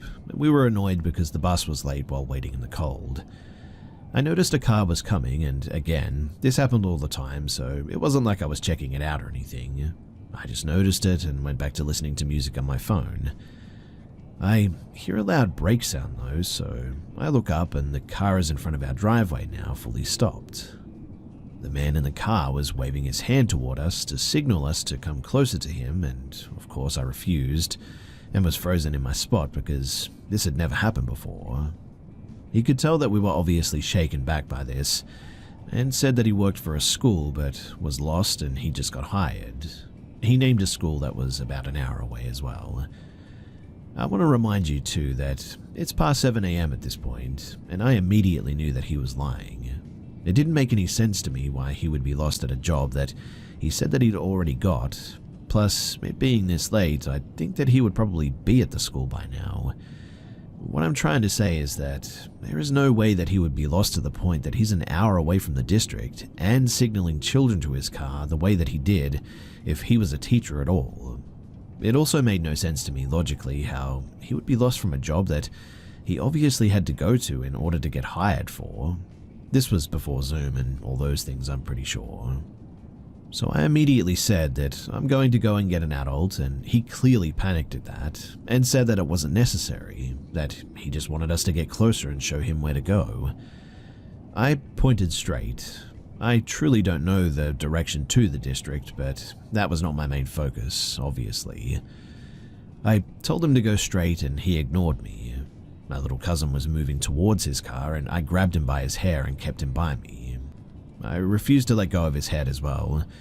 I'm shaking and I'm trying to not show that I'm scared because I don't know what's about to happen. The driveway is a long one as well, and I certainly didn't feel safe turning my back on him. I have my other hand on my phone and I'm shaking, so I'm struggling with gloves on, but I'm able to call my mum and thank God that she answers. She usually would ignore my calls and be on the phone with her boyfriend. The guy then gets out of his car when he sees that I'm on the phone with someone, and I start immediately sobbing and telling my mum that there's a man out here and I think he's going to hurt us. She comes out running, and the second that she gets closer and he sees her, he bolts back to his car and dashes away.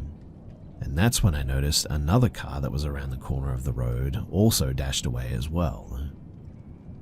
Looking back on this thing, it's even more scary since if it was just someone who needed to get past said car that was in the middle of the road by our driveway, they would have just either honked or gone on the other lane to pass them.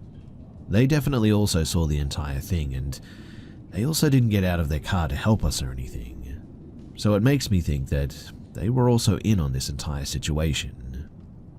I was forced to go to school that day, and my mum calls the cops, and when I get home, I found out even more horrible news that just made me realize my gut feeling was absolutely correct. My mum told them the car and how it looked and such, and they found an abandoned car that matched her description just up the road. So they found who it belonged to and eventually found out that he was not a school teacher. He worked on the barges, and the cops said that they thought that it dealt with sex trafficking from the looks of it, and they didn't even catch him since they already left on the boat or whatever. But quite honestly, who knows what would have happened if he had got one of us. I'm assuming that we would have been on that boat and, well, horrible things would have happened. It still makes me angry that he was never caught and possibly other kids were victims of this. It's terrifying, and to this day I refuse to go near that road. I still have reoccurring nightmares from time to time about the whole situation. I'm always on alert now too, which I most definitely should have been more alert back then. But hey, I was just a kid and clearly didn't realize how it would have affected me in real time.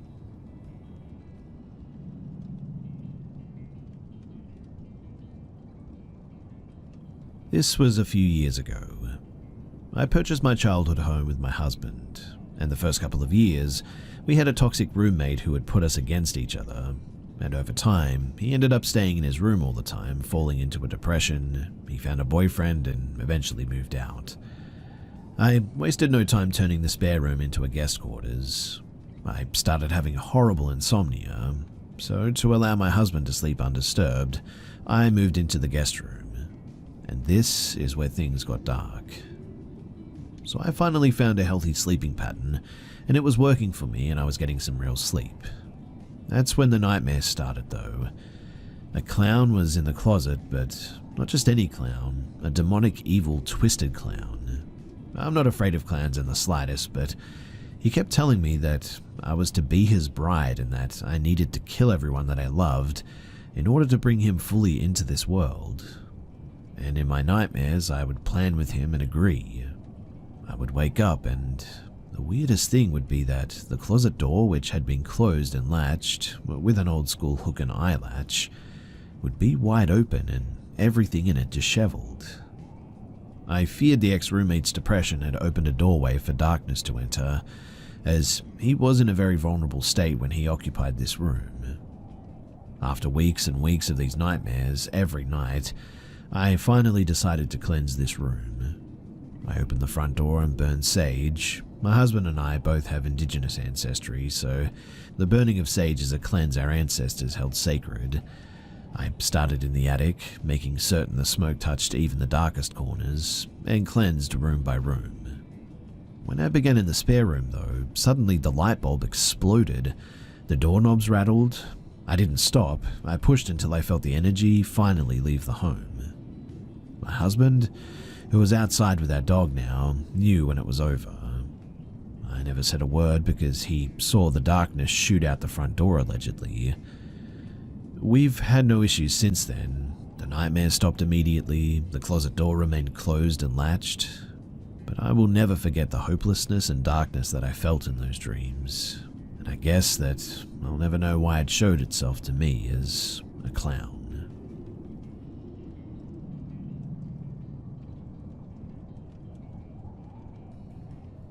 Back in 2009, 4 friends and I were walking home from a basketball game in the suburbs that is near our neighborhood.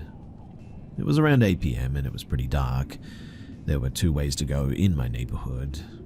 The first one was the shortcut, which consisted of cutting through the middle of an abandoned paintball park in an open field, and it will take around 10 minutes to arrive to our homes.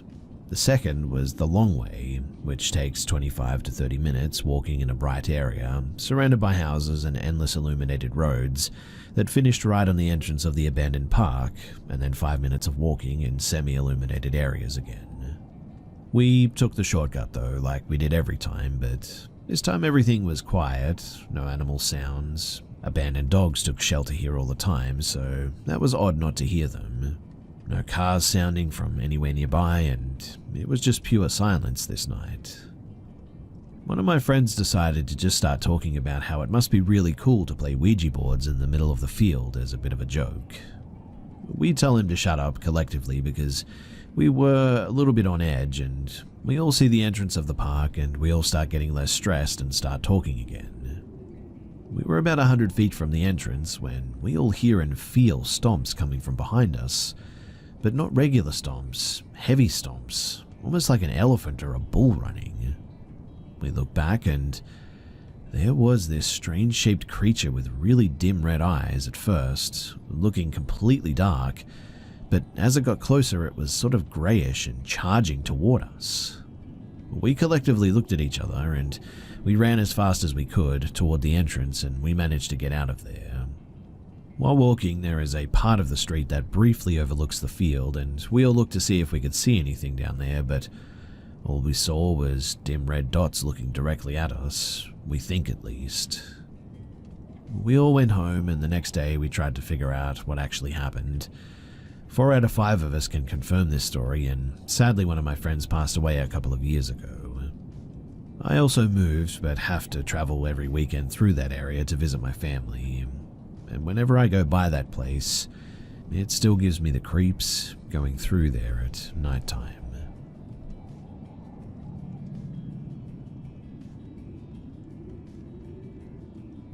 I'm a 20-year-old man from the Philippines, and even though this incident occurred back in 2013, over a decade ago now, I still find myself haunted by it every time that I return to my hometown.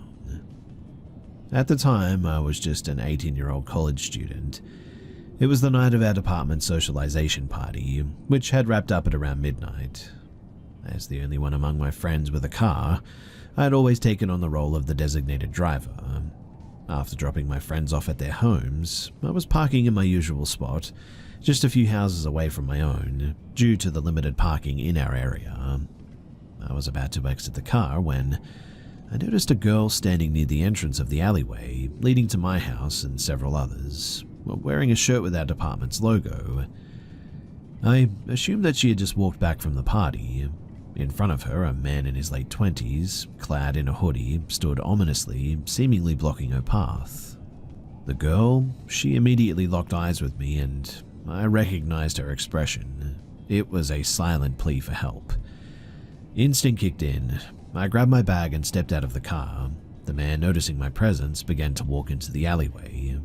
When I reached the girl, he had thankfully vanished from sight. It felt as though whatever threatening situation had occurred moments before, that now it was over and I was tempted to walk away. But then I caught sight of the strange man again. He was leaning against the wall of a nearby house, his gaze fixed on me. A chill ran down my spine, and just then the girl called out from behind me. Her voice trembled with fear, and I saw her approach, visibly shaken. "Can you walk with me to my apartment at the end of the alleyway?" she asked, explaining that the man had been silently blocking her way. I glanced back at the man. He appeared intoxicated, perhaps drunk or maybe even on drugs. We began to walk. Our breaths shallowed as we passed by him. After putting some distance between us, I glanced back. And to my horror, he was now following us. We had already passed my house at that point, but I couldn't leave this girl to face him alone. As fear coursed through me, she suddenly broke into a full sprint, and I had no choice but to keep pace with her. We reached the gate to her apartment, and she hastily swung it open, slamming it shut behind us. We then dashed into the building where a second gate stood, this one smaller, likely designed to keep pets from escaping. She opened it, and we slipped through just as the sound of the man approaching the first gate reached our ears. We bolted up the stairs, making our way to the third floor. Breathless, the girl knocked urgently but softly at her apartment door, and after what felt like an eternity, it swung open, revealing her friends, a guy and a girl around her age. They looked bewildered but quickly locked the door behind us and led us into the bedroom. They turned off the lights and we all just sort of sat there silently with our hearts pounding. The girl suddenly broke down in tears, recounting the terrifying events to her friends. She revealed that the man had been following her for at least 10 to 15 minutes, and she expressed relief at having seen me. Unsure of what to do next, I called my aunt, who was staying at our house that night. Thankfully, she answered swiftly. I urged her to call the police, and at this time we could now hear the man pacing around the apartment, seemingly looking for us. He was mumbling something that we couldn't quite hear well from the other side of the door. A few minutes later, my phone rang with an unknown number. It was my uncle, who was a policeman, reassuring me that help was on the way. What felt like hours dragged on, and eventually the police did arrive. My uncle instructed me via phone to come downstairs and recount the ordeal to the officers. They informed us that they had seen the man wandering around the gate and eventually into the far end of the alleyway. Once the police had finished their inquiries, they allowed me to go home. I recounted the entire story to my aunt, who urged me to go get some rest. Despite my exhaustion, sleep eluded me as my mind raced with thoughts of the strange man. I mean, what if he had caught up to us, armed with a knife or some weapon? I fought to dispel the terrifying images racing through my mind, but I just couldn't shake the feeling that he might be watching me in the dark, a knife glinting menacingly in his hand.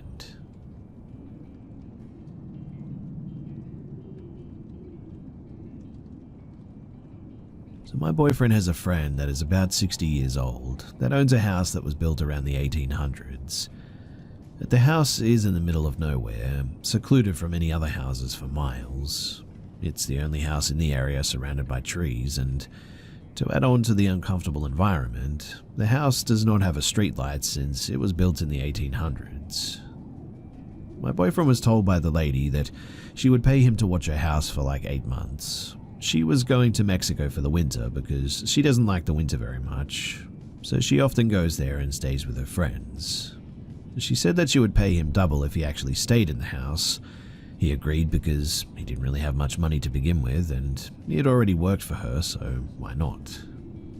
I was pretty excited too, because the lady also made a point that I could stay as well, and I really was eager to get out of my parents' house during the weekends. Those were the only times that I could stay over. My boyfriend started staying the night before me though, and He would always come over to my house and tell me that he's going crazy at the lady's house because he feels dread and like he's just unwelcome there. I, knowing my boyfriend, thought that this was one of his overreactions. He has them in certain situations that he's not familiar with. So I told him that I'm pretty sure that it was fine, but man, I was so wrong. So the first weekend I stayed there, it was okay. I felt a bit off, I guess, but my boyfriend insisted that we check the whole house top to bottom because he felt as though someone was in the house. I didn't think so, but I said okay in the end. So we started checking the house and we checked every room top to bottom, even the basement that was more like a dungeon to be honest. And there was nothing. So I told him that there was nothing and to just let it go and to just go to bed. We went into the bedroom and he locked the door and put his knife under his pillow. I didn't ask why in the end because I thought that I knew and we just went to bed. The next day we packed and we went to town to get some groceries for during the week so that he didn't have to pay for Wendy's for lunch during his shift. We made it back to the house and it was almost pitch black darkness at this stage. We went around to the back and opened the back door, stepped into the house, closed the door and walked a few inches away from the door. And that was when the doorknob started turning, as if someone was turning it from the outside. But I can assure you that there was nobody there. We bolted out of the house and we had gone to his parents' house to explain the situation, and his mum gave us a silver necklace. But yes, unfortunately, we had to return a few days later, and this time it was worse. We had arrived when it was dark, and my boyfriend quickly ran to the back and unlocked the door so that he could open up the front sliding door. I had grabbed my stuff and realized that I'd forgotten my phone, so I walked back out the sliding door and suddenly it just smelled like rotten eggs, and it wasn't the septic or anything rotten like that. My boyfriend even came to see what I was concerned about and smelled it. I retrieved my phone, went back inside, and I went to the bathroom. And it was then that I heard something fall in the kitchen. I ran out after I used the restroom and I asked my boyfriend what happened, and he said that things started falling off the wall in the kitchen. The lady had these like bird sculptures on the wall and a couple of them had broken. We eventually did fix them, but we then slept in the truck after that. Now, the next week we came back to the house and it was 85 degrees in the house, when usually we'd have to wear coats because the lady likes it somewhat cold in there, and it also saves on electricity and all that. We for sure know that we didn't do it, and the lady's other friend hadn't been in the house that week, and also she would never touch the thermostat ever, so we were kind of confused by the temperature. Then we found out that all of the doors were closed. It's not odd for the doors being closed per se, because the lady likes the door closed.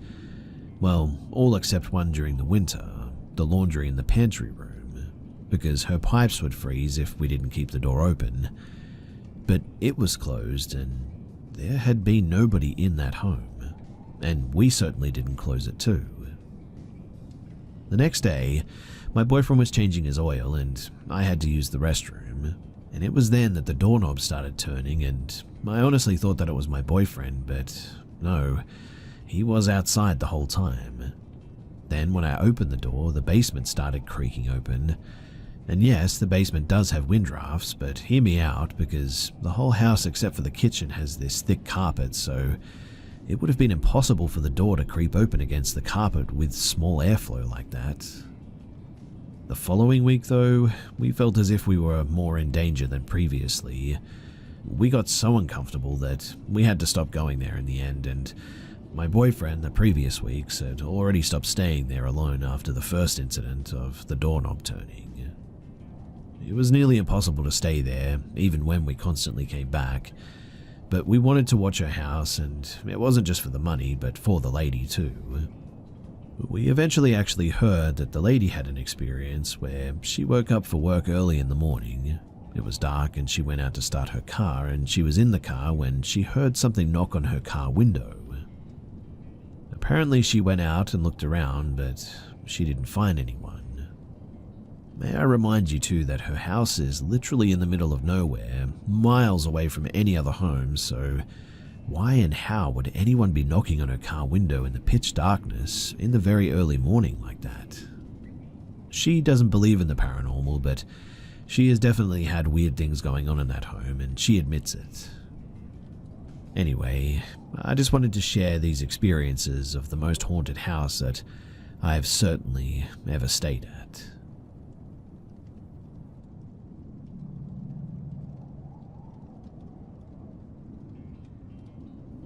So before I get into the actual experiences, there's some important context that I need to get out of the way. I work part-time as a cleaner at a clothing outlet. The actual building is huge, but only about 40% is the floor where we sell clothes and such. The remainder of the building is office space and sort of this huge warehouse, I guess. Most of my co-workers have stated having experiences when walking into the warehouse portion of the building, which is kept dark most of the time, as when I come in, everyone who works back there has usually gone home. Now, the important part of this warehouse is that after walking into the warehouse past this metal gate, to the immediate left is the building's custom embroidery station, and to the right, there are 2 industrial dumpsters. In front of the gate, separated by a portion of the warehouse, is a long hallway containing the offices and employee bathrooms. And this hallway is always kept lit and goes all the way to the back of the main warehouse. So, the actual encounter that I wanted to talk about is that it was the middle of my shift and I was going to the employee bathrooms because I didn't want to hold up the ones on the actual floor. I walked to that long hallway that I mentioned, and I looked down into the dark warehouse, which is only partially illuminated on the other end by the light from another hallway. And that was when I see it. There are racks full of clothes at the other end. I myself am about 5'9", and these racks are about a head and a half taller than me, so I'd put them at about 6 to 6'2" in height. But there is something standing, barely illuminated at the end of that hall, poking what must be its head above the racks. It's like when you see a shadow moving out of the corner of your eye, but instead I was looking dead at it. Its head was amorphous, a blurry shape, but it was easily taller than these racks, when I immediately see it pull back an arm from beside the rack and duck away out of sight without a sound. 2 of my co-workers, one of which being brand new and the other being my manager, both reported having an experience exactly like this too, seeing something duck away out of sight. There are plenty more experiences that I've had in this back warehouse, but this one has been the one that's always been nagging me the most. So, is anyone familiar with what this could have been? This same building's been a clothing outlet since way before I got my job, easily since a few years before 2000. All of us employees who have encountered this specific thing have just been calling it the ghost, but quite honestly, we have no idea what it actually is.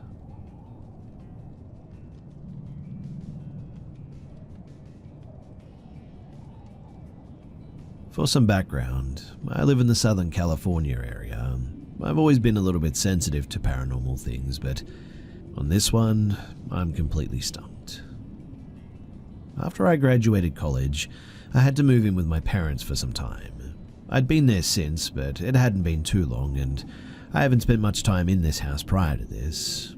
It was bought while I was in college, so only holidays really. But in the last couple of months, I've had a lot of paranormal things happen, such as doors closing, hearing noises, shadow figures, etc. What I would call the basic paranormal activity for someone sensitive to this, that's what's been happening to me. My boyfriend has had and witnessed several of these things happen as well. And this past weekend, it all sort of came to a head and there was more weird activity than normal. For context, my family has been out of town and it was just the 2 of us. The first experience this weekend, maybe around 11 p.m., I went to turn off the lights around the house and I 100% was sure that this very tall, dark figure was just kind of standing there. Being sensitive to this stuff, it didn't necessarily surprise me to see something, but it surprised me to see something so clearly in this house, particularly since it's usually just noises and a few shadows here and there that you sort of see out of the corner of your eye. And this, it definitely shook me a little bit. Caught off guard, I should probably say, since I just ignored it and eventually I just went to bed. The second event, though, was the following day. My boyfriend was in the garage working on something and I was in the kitchen cooking dinner. The way that the house is set up is that the kitchen and the living areas are on the second floor. As I was cooking, out of the corner of my eye, I saw my boyfriend come up the stairs and go into the laundry room. It was definitely him. I mean, I didn't see his face, just the back of him walk in there, but I could tell that it was him. I called out, letting him know that I had put his laundry in the dryer already, assuming that that's what he went in there for. But I got no response. So I figured that he probably had headphones on and I just sort of continued cooking. I didn't see him go back down the stairs, but I thought that I'd heard him going back down there, so I just chalked it up to, again, headphones. Anyway, about 20 minutes later, he comes back up and I asked if he heard me talking to him, and he told me that he hasn't been upstairs since I had started cooking. We back and forth on this and, well, you get the picture.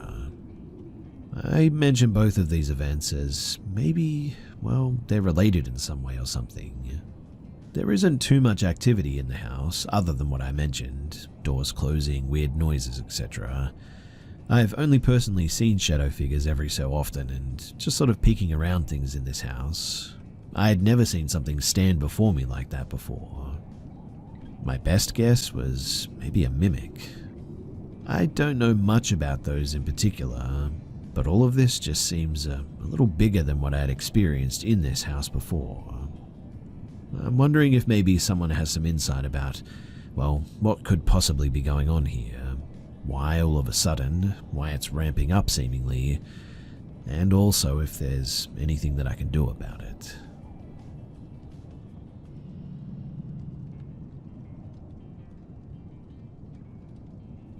This happened in early February of 2005 in Concord, VA.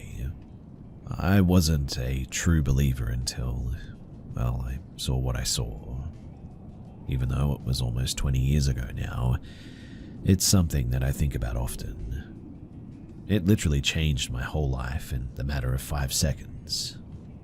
Since then, I have also become somewhat sensitive to things that I can only explain as supernatural. So, let me set the scene. I was a super young mother to my first daughter who would turn 1 later that month. We used to live on this old curvy road where one end brings you to Lynchburg and the other to Appomattox. Like every morning back then, I was heading to Lynchburg, but of course I was speeding to make it on time to work for 5 in the morning. There was this part of the trip where it had super sharp curves that were snake-like, with an uphill at the end of the snake. There would always be huge packs of deer in this area, so you literally go 5 miles an hour with all the curviness, plus the deers.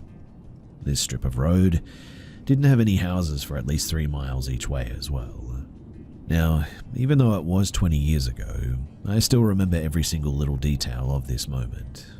Like the outside temperature was 17 degrees, to Usher's Confessions Part 2 was on the radio with the time being 4:43 in the morning. I remember the vanilla tree car freshener. I even remember what underwear I had on.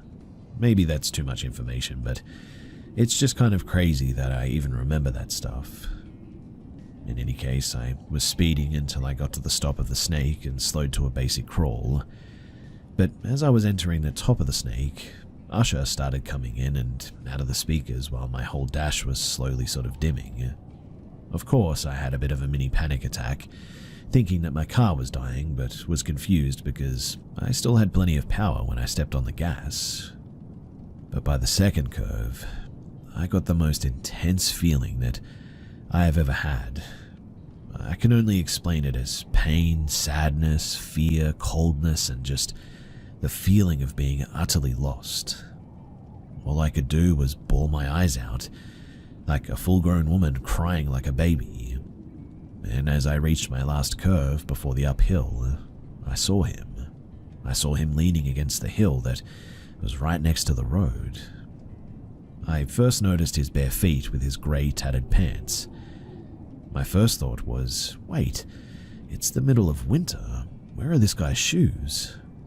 But then I see his grey, thin, strange jacket, one that I'd never seen something like that before in my life.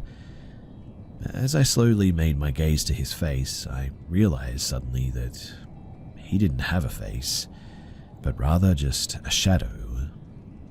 I literally could make out every other detail but his face. It was just gone. Now, you know, if you're going slow enough and you sort of hit your brakes, the red glow can see what's behind you in the mirrors? Well, this guy was just gone. And so were all those emotions that I had 2 seconds ago. I got out of there and drove on, and I made it to work, with only being 2 minutes late. That day after work, I decided to walk around downtown historical buildings, something I've never really done in the 5 months that I've worked there. That was the day that I learned what the Civil War soldiers actually looked like, and discovered my road was apparently used as a trail back in the day. I also had no clue that when a soldier would die, that they would steal anything useful off of the fallen soldiers. Now, I know what I saw that day, and I can't tell who or what side that soldier came from, because even though I thought that I'd seen the color gray, it was really just a ghost, and I mean, do they even really have colors?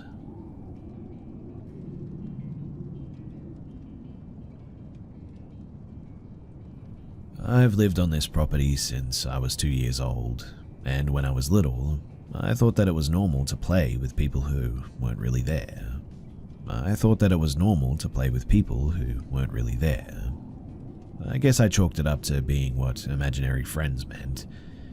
As I got older, I stopped playing so much. I got tired and was a typical moody teen, but I never mentally stopped thinking of the people that I played with as spirits and ghosts. I also never told anyone about this. But here's where things got weirder. I'm mentally ill and I experience hallucinations. I also have a form of dissociative identity disorder. At the time, I was the only personality, and I had just started recovering memory of being a system, trauma reasons. So when I started hallucinating figures and feeling people in my head, I thought it was just the system reforming. Around the same time, my older brother's life partner came to visit. She actually sees an FBI psychic fairly often, apparently, and for years the psychic had been asking if she knew of a specific property. You may see where this is going, but sure enough, the property that they'd been talking about for years is the same one that I grew up on and live on still. A fun fact about the area that we live: we're only a few miles away from the old asylum. It is appropriately spooky feeling, even if it looks normal, but the FBI psychic and my sister-in-law asked to do a cleansing on the property.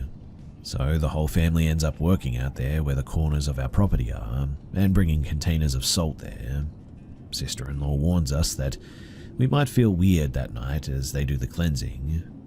That night I get really sick as well. I sleep poorly, have hot flushes and nightmares, and when I wake up in the morning, I suddenly feel lighter and emptier than I've ever felt before. I also no longer from that point on felt or hallucinated ever again.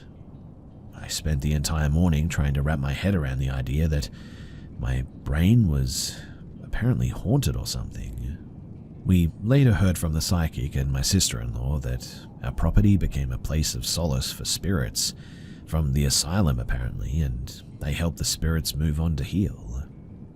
Later, my sister-in-law came and found me. She told me that the spirits I played with as a kid wanted me to know that they'd apparently come back one day to say goodbye properly. She also told me that my biological maternal grandma was watching over me, but she also tried to kidnap me when she was alive, so I mostly ignored that part. But the weird thing is that, like I said, I'd never told any of this to anyone. It was really nice to know, though, that the people that I played with were actually real, that they came here to feel safe, that they cared about me as much as I adored them as a kid. Also, I now have the best wild story to tell at parties, I suppose. No one can beat, yeah, my brain was haunted for a bit.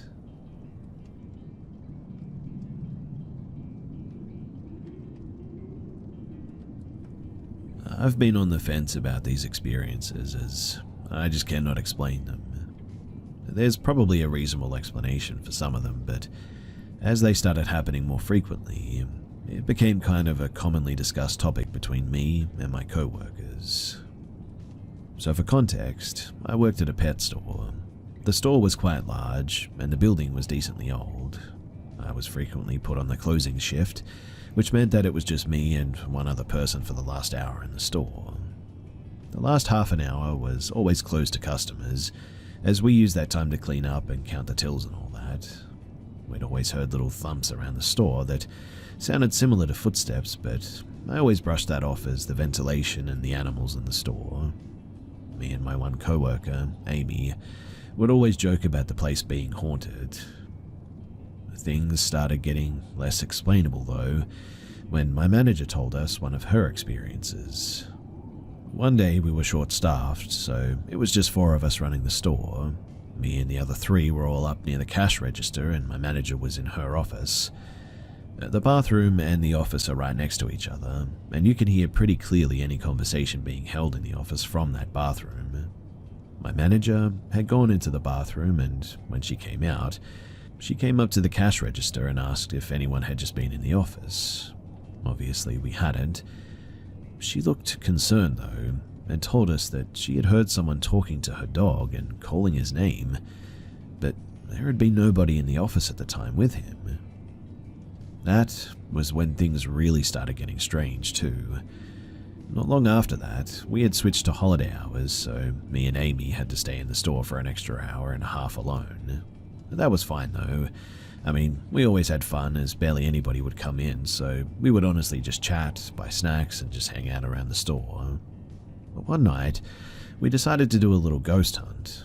We, as a joke, started using the TikTok filter, which shows a person's silhouette. The filter was supposed to detect somebody and turn them into a character or whatever, but if you took pictures of empty spaces, sometimes it would show a silhouette without anybody being in the shot.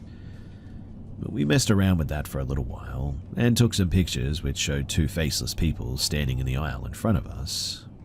It spooked us a little bit, but neither of us really believed the filter. A little bit later, we were in an aisle facing the groomer's room. She was messing around on her phone with the filter, and I was sitting on a pallet of dog food in the aisle. The grooming room had a glass window, so you could see into the room pretty clearly.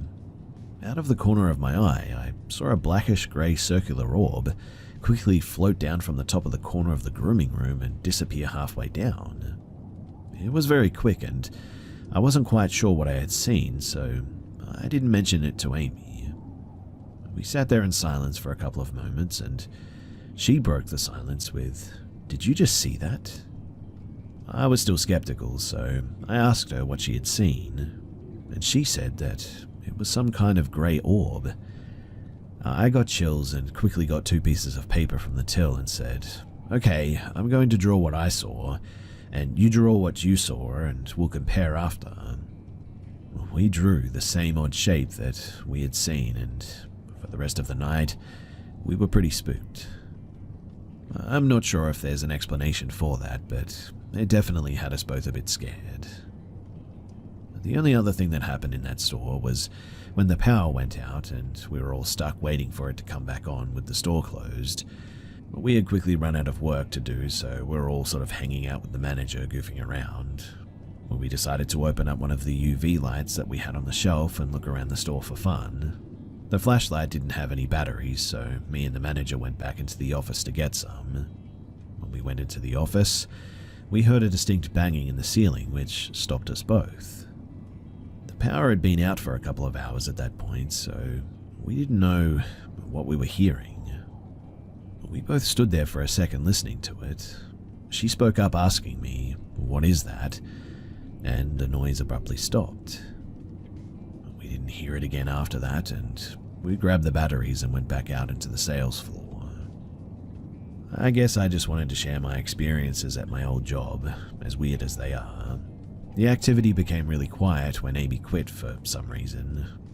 I'm not sure if it was because we were messing around and calling it out, but I definitely was scared to be in that store alone from that point on.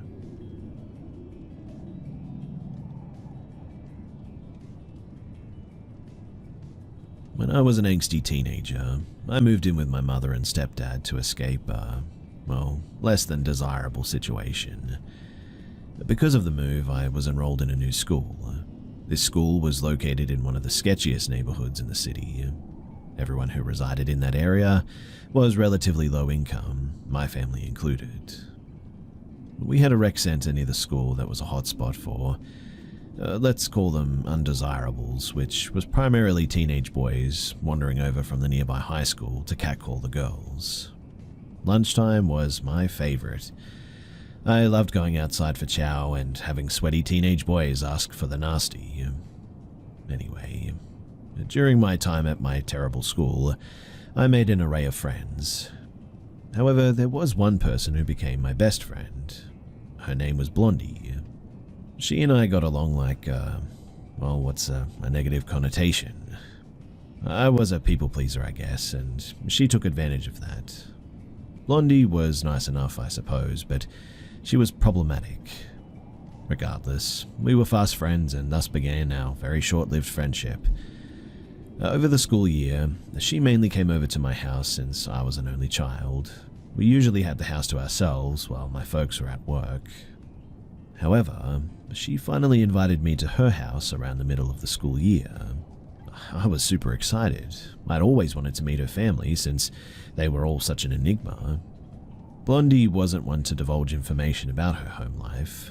All I knew was that she lived with her mother, stepdad, and younger sibling. I'm unsure if she was embarrassed or didn't care to share, but I finally had the honor of meeting them. Honestly, too, her family was amazing. They were kind and treated me really well. Not to mention her stepdad was a phenomenal cook, the best spaghetti and meatballs I'd ever had. After that, I started going to her house more, and you know what? I really enjoyed it. But fast forward to a month or two before the end of the school year, and it's Blondie's birthday. Her family was throwing a little get-together at their house, and I was invited. Blondie and we headed to her house after school, and it was a really fun time. Until near the end of the day. Now, I knew next to nothing about her biological father at this point. I knew that he wasn't really in the picture. He'd sometimes drop by and say hello, but I had never personally met him. That was until he had made a surprise visit to give Blondie a present. When I tell you that there was a shift in the atmosphere, I cannot stress just how much this was the fact. I could immediately feel it, and I was a dumb kid. We were inside the living room, eating some cake, and there was a knock at the front door. Blondie's mum answered, and her face, which once had a nice smile, suddenly turned into a scowl. If looks could kill, man, that dude would be dead. She moved aside, though, and this man walked in. I'll never forget how everyone in the room got tense, except for Blondie, who excitedly greeted her dad. At the time, he seemed like a normalish dude, I suppose. Maybe a tad bit on the creepier side, but, who am I to judge? Blondie introduced me to her father, and we shared some pleasantries.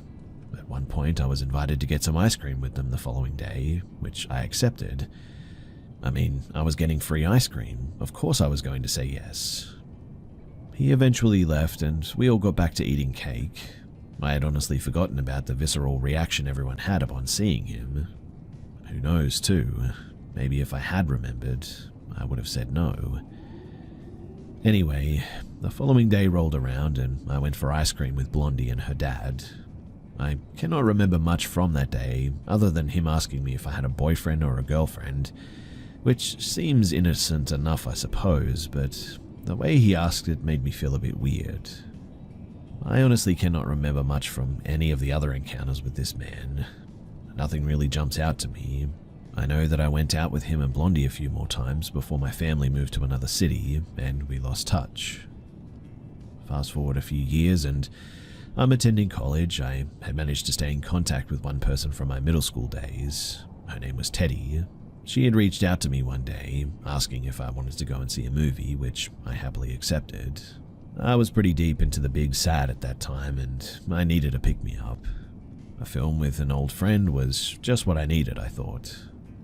I took the train to a nearby mall and Teddy and I watched the movie. After, we headed to the food court and we got some chow. We were catching up.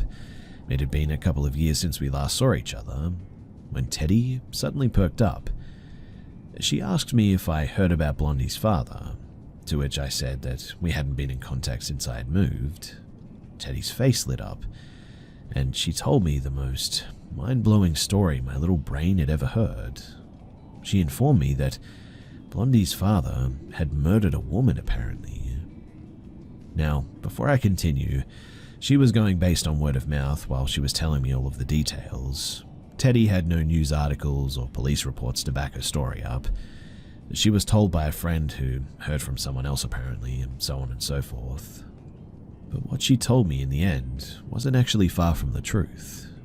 According to her, Blondie's father had taken the life of a street worker. He got away with it for 2 years, and his truck got him caught. Apparently, there was something unique about it. Teddy couldn't tell me much more because she genuinely didn't know. I remember going back to my dorm and trying to Google for more details, but I couldn't find anything about it. I eventually forgot about the story until last year, and I was discussing the craziest stories from my life with a friend when I suddenly remembered Teddy's story. After some digging, too, I finally found an article that described the crime. I clicked on it, and when I saw the picture of the man, well, words cannot describe what I felt.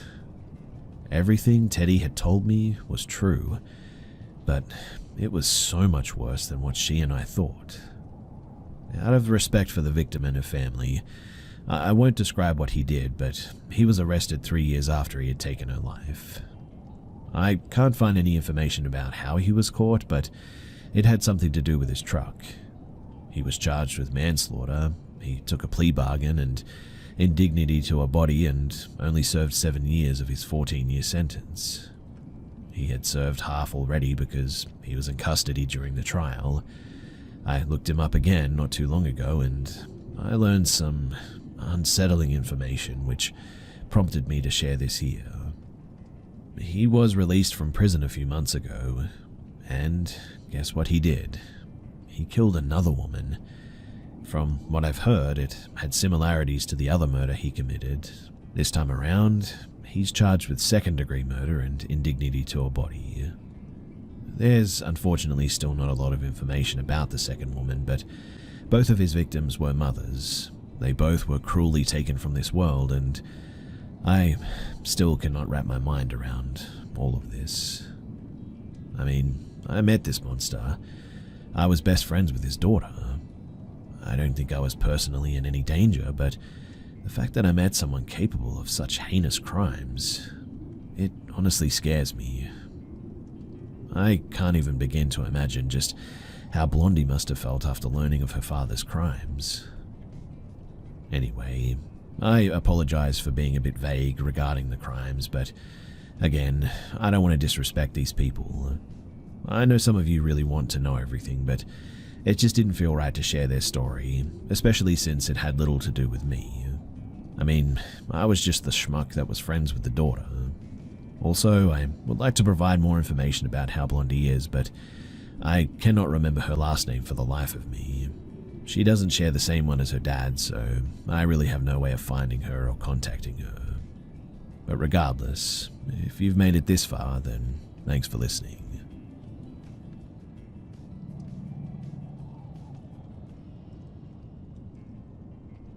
When I was still knee-high-ish, my grandmother, Tilly, and I used to go on yearly road trips either across our own country or the one next to ours. We live relatively close to the border. Well, on this particular occasion, we decided to travel across our neighboring country. Let's call my home country A and the neighboring country B. My grandmother had a friend in the more yeehaw part of the country B that she hadn't seen in a minute, and after some planning, they figured out the best time for the two of us to make our trip. I was really excited when my grandmother first told me about the trip. I had no idea where we were going, but the idea of going on a road trip with Gram was really exciting.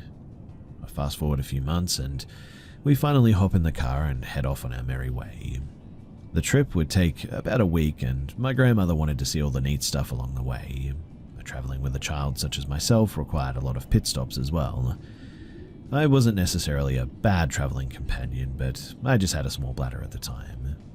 Anyway, we were on the last stretch of the trip when my grandmother had to pull into a gas station to fill up. We were practically running on fumes at this point, and I really had to go to the bathroom. We pulled into this middle of nowhere gas station, and after my grandmother had filled up the car, we hurried inside so I could empty my bladder. And the moment that we walked inside, all the alarm bells in my tiny brain suddenly went off. I had no idea why I was feeling the way I was, up until I set eyes on the clerk. Now, I'm not usually one to judge a person by how they present themselves, but old boy, what I'll be calling him from here on out, looked like he walked straight out of a serial killer documentary. Currently, we're smack down in the center of Yeehaw territory, in the middle of nowhere, and this man looks like he should be selling you high-end cars, not working at a rundown gas station. Old boy was giving me all kinds of bad vibes. I really don't know how to explain it other than that as well. But worse still, he was already smiling a little too widely when he spotted my grandmother. She was petite, blonde, and beautiful. Granted, I'm a bit biased, but she is my grandma. However, when he saw me, you could have sworn he was looking at a Sunday dinner. Somehow, his already very wide grin only grew. Remembering it, even to this day, gives me the heebie-jeebies. Thankfully, Gram could sense a disturbance in the force and shielded me from this predatory gaze. She paid for the gas and asked for the key to the washroom, which he took his sweet time getting. She walked with me to the bathroom, which was disgusting by the way, and I quickly did my business and we returned the key with great reluctance. But here is where things got progressively worse. When we were piling back into the car, old boy closed down the shop and got into his car. It doesn't seem too weird, right? Sure, he was super creepy, but he hasn't done anything too odd yet. Now, technically, we had 2 days left on the trip. My grandma would drive in increments. 4 hours on the road, an hour off to explore, fill up, etc. Then we'd find an inn or a motel, and we'd spend the night. We traveled about maybe 8 hours a day before turning in for the night. And well, when we left the gas station, old boy followed us for, I kid you not, the rest of the entire trip. At first, we just assumed that he was heading in our general direction. It was just the one road after all. But after the third turnoff and old boy was still tailing us, my grandmother finally realized that we were being followed. This man then proceeded to follow us for, and I wish I were joking, 12 hours. My grandmother refused to stop driving unless it was absolutely imperative. For anyone wondering why she didn't just call for help or why she didn't pull into a police station or something, don't worry, you're not the only one. To be perfectly fair to my grandmother, she didn't have a phone, and despite somewhat knowing where she was, it was still pretty much unknown territory. She wanted to get to a familiar surrounding, so there wasn't the risk of getting lost, I think, and we finally made it to the city where her friend resided, and that's when we pulled into a police station. The mad lad pulled up next to our car, just as we headed inside the building as well, and watched us. I don't know what old boy was taking, but he sat there while my grandma talked with the lovely lady at the desk. Thankfully, the cops handled the creepy man with ease, but I'll never forget that smile that never left his face while he was being escorted away. Needless to say, that was the last time that we road tripped to Country B, and one of the last times that we actually took a road trip in general.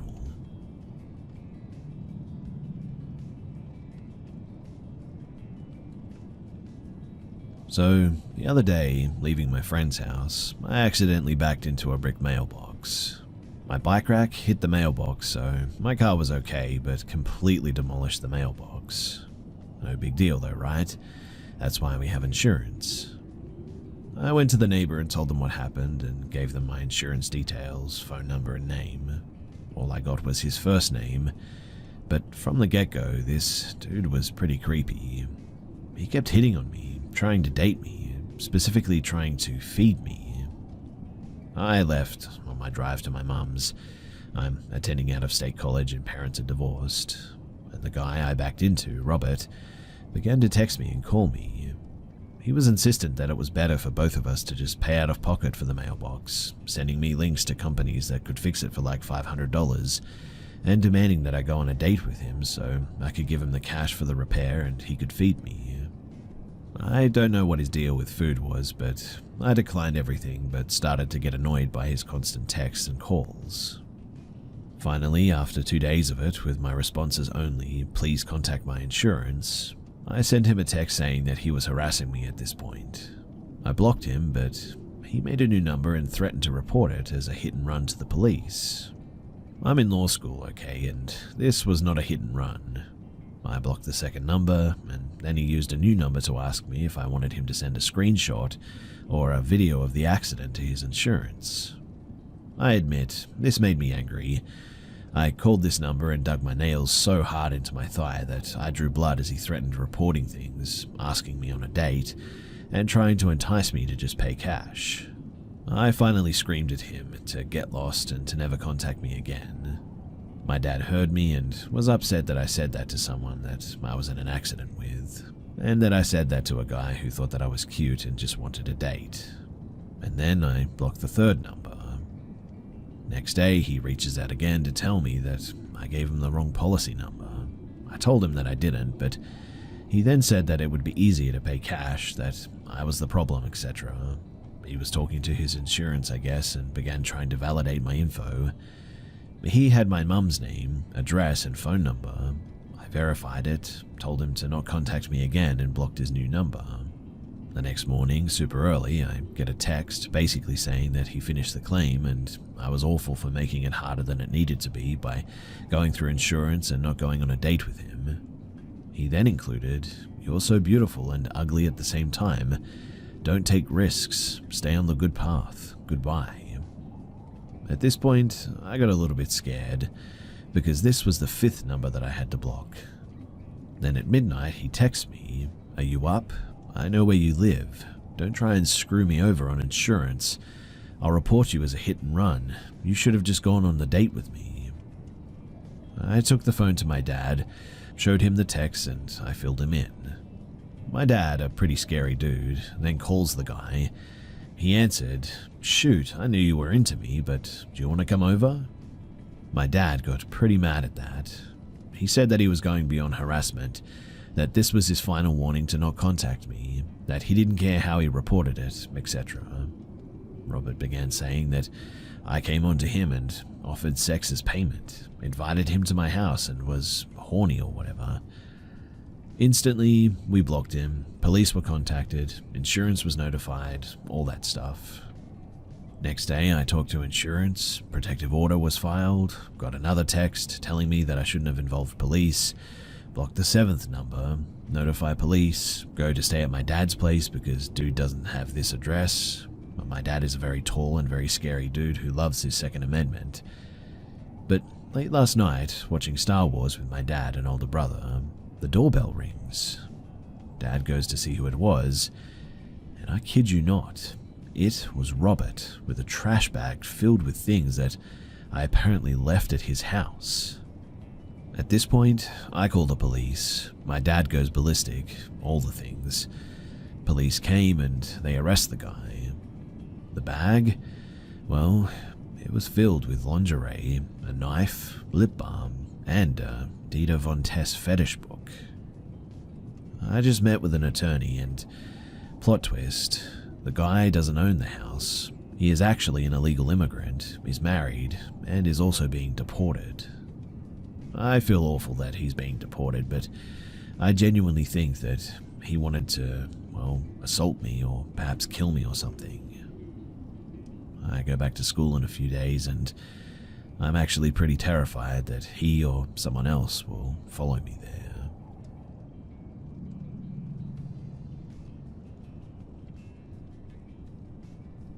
I think that my house is haunted. The first instance I had was, I was probably like 13 at the time. We had just moved into my house and my family went out to eat, but I didn't really want to since it was late and I don't like eating too late. This means that it was just me in the house. I was sitting down on the sofa with my cat watching a movie when, out of nowhere, I heard a man's voice behind me say, "Here, kitty, kitty." My cat didn't seem to acknowledge it, but I heard it clear as day, and when I turned around, obviously nobody was anywhere to be found. The second instance, I probably was about the same age. I had what I believed to be a trickster demon of some sort around, as I would trip over seemingly nothing and hear laughter right next to me. I would also place things down in my bedroom, only to find them gone, nowhere to be found when I went back for them. Obviously, my first instinct was that my siblings, that they had taken them, but nobody had gone into my bedroom besides me. Eventually, I would just say, "Could you put my item, whatever it was, back here, please? Thank you." And suddenly, when I would walk out of the room and walk back, it would be back exactly where it was before. The third instance, probably about a year or two later, so I was maybe 14 or 15. I was going to go up the mountains behind my house for a hike, but it was dry season, so all the prickly bushes and such were all over the hill. I turned to go back home, and as I'm walking back, I hear indistinct talking and then what sounds like somebody muttering through a megaphone. It sounded like they were right in front of my house. Definitely would have been heard from inside, so I ran inside and asked my mother what all that noise was, but she was like, "What noise?" The fourth instance, about 3 months ago, so I'm 18 at the time, my grandfather had gotten sick in another country and wasn't doing too great. My mother had this weird feeling that he was lost, and I had gone into the den of my house and started pacing a little bit because I have anxiety and that's just what helps me not to panic. As I'm walking, I see out of the corner of my eye somebody following me. Feet behind mine, glimpses of a face when I turn, but only ever out of the corner of my eye, never fully in sight. And upon seeing that, I booked it because that was just way too much. Now, the fifth instance was about a week ago, actually. My mother, sister, and I, coincidentally the only people in my house that believe in the supernatural, were standing near the fireplace talking about whether or not my mother was going to buy my grandfather's ashes from the funeral home in another country. When all of a sudden, we heard a loud bang on the wall, and my mother's mailbox, where she keeps letters and bills and such, suddenly fell to the floor. Mind you, that thing was nailed into the wall. I mean, there's absolutely no way that it could move. But the only things that fell out were her checkbook, a pen, and a few old credit cards. We all looked at each other, and I guess my grandfather really wanted her to pay for him, after all.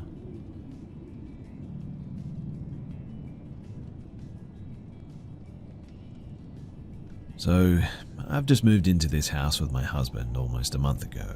Nothing really started happening that caused any concern for either of us. Until recently, this past week, that is. To start, on Monday, I heard what sounded like light tapping against the wall and what I think was meowing. Logically speaking, I thought maybe it was just the cold that caused the tapping and that the meowing came from outside on the shed next to the house. That is, until I actually thought about it. You see, the meowing sounded like it was actually in our bedroom, in the middle of the night, mind you.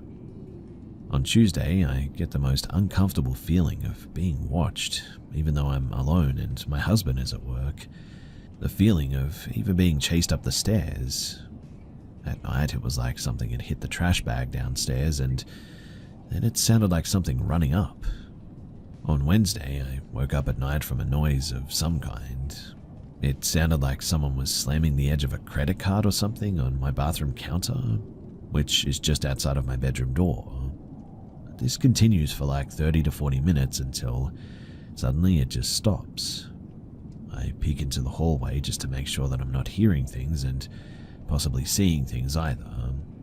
But after that, the sound of something heavy fell into the trash can and started rummaging around again.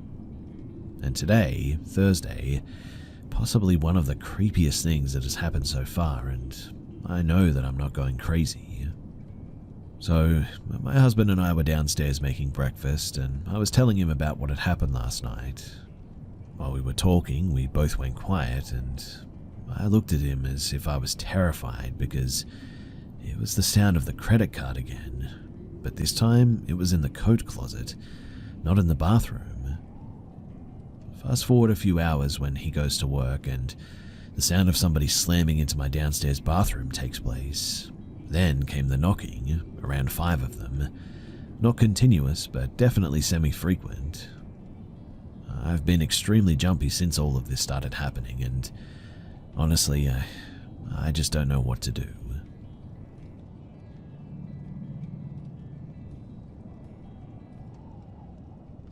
So, I work pretty late most nights, and sometimes when I need something right away, I have no choice but to go to this store that's the only one open late after work. So, I was driving home and noticed a car behind me super close with their lights really bright.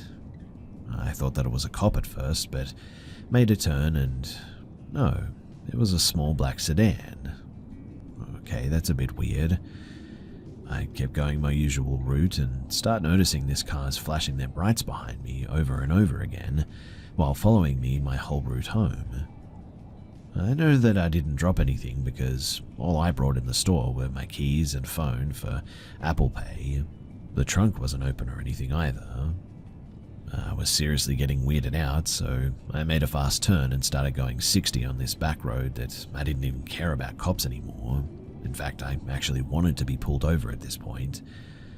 And well, this dude was right there behind me, going 60 as well, still flashing his beams. Finally, after about 10 minutes of this, there were these cops in the road doing construction, directing traffic when I looked back and he turned off right away. I have no idea what just happened, but something tells me that whatever it wasn't good.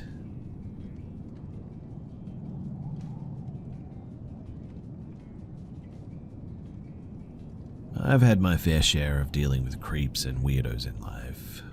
Some encounters are not as serious, but creepy nonetheless.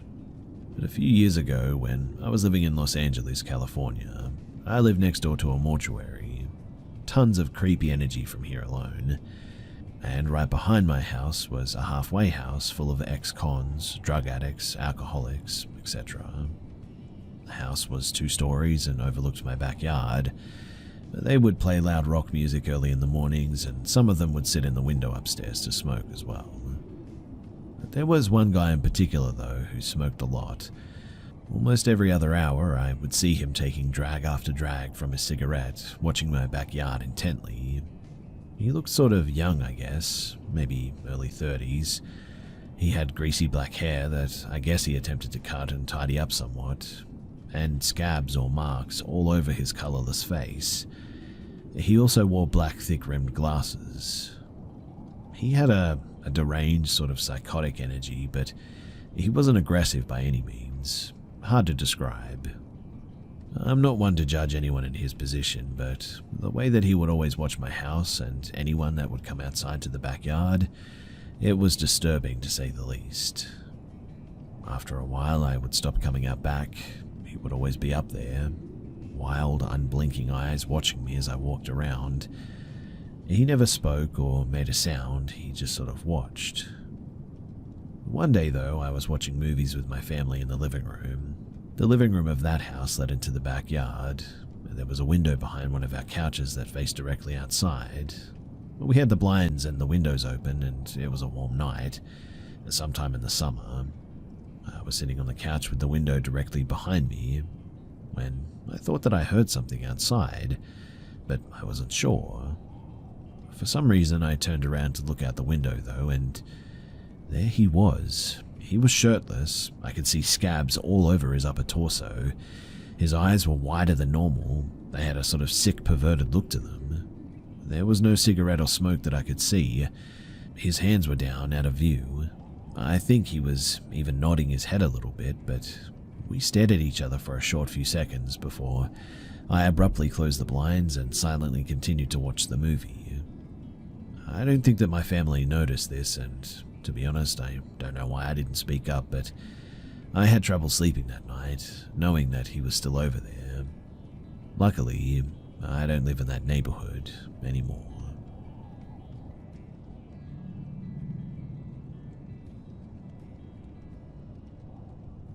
So, I'm from California, but me and my family lived in Atlanta for about 2 years, from 15 to 17 years old. The entire time living there was, well, a saga within itself, but I can remember one specific incident that was very unsettling. When we arrived in Atlanta, we stayed in a hotel for some months looking for a place to live. There was this handyman who worked at the hotel. He was a white man, maybe in his 40s, large belly, wore glasses, and always dressed in the same camouflage jack that kind of made him resemble a hunter of some sort. He seemed friendly enough. He would always wave and joke around with all the kids and with my parents, and we were very cordial with him. His friendliness started to become a bit excessive towards the end of our stay, though. It got to the point where he would yell up to us from outside of our window. We would call back to him and laugh with him, make light of the situation, but it became uneasy for us when he kept doing it, night after night, patrolling the parking lot. At one point, we just ignored him and turned the light out as if we weren't there. But he became even more aggressive, shouting to us and shining a huge flashlight in our window, whistling up to us and joking about how he knew we were still up there. He had a weird sort of high-pitched laugh mixed with his southern accent that didn't sound like he was playing around. It was more sinister, if anything. It was sort of sadistic, in a Pee Wee Herman kind of way. Hard to describe, but I can't remember everything he said specifically, but there was a comment that he made about us one time that made my father very uneasy. He compared him to someone on Unsolved Mysteries. There were little things that he said about all the kids as well, like how cute we were or something to that effect that never sat well with any of us. It came to a breaking point though one day when we went downstairs to our car and saw a hangman figure drawn in the dust on the back of the window. I'm mixed, as are my siblings. My dad is black and my mum is mixed race. We're in the middle of Atlanta, Georgia, the deep south, in a very awkward position. We're totally new to this state. I've never left the West Coast before that point in my life, and this image creeped everyone in my family out. We knew that he was the one who did it too. My dad confronted him about it, and he played it off, denied that he meant anything by it, and apologized profusely. But the way that he did it was in the same weird, joking manner that he talked to us with, so it was very hard to take it seriously. This, and the fact that this hotel was robbed at gunpoint in the same week, motivated us to leave immediately. I never did see this man again, though we had many other insanely creepy experiences down south, and after a while we ended up just coming back to California and we never looked back.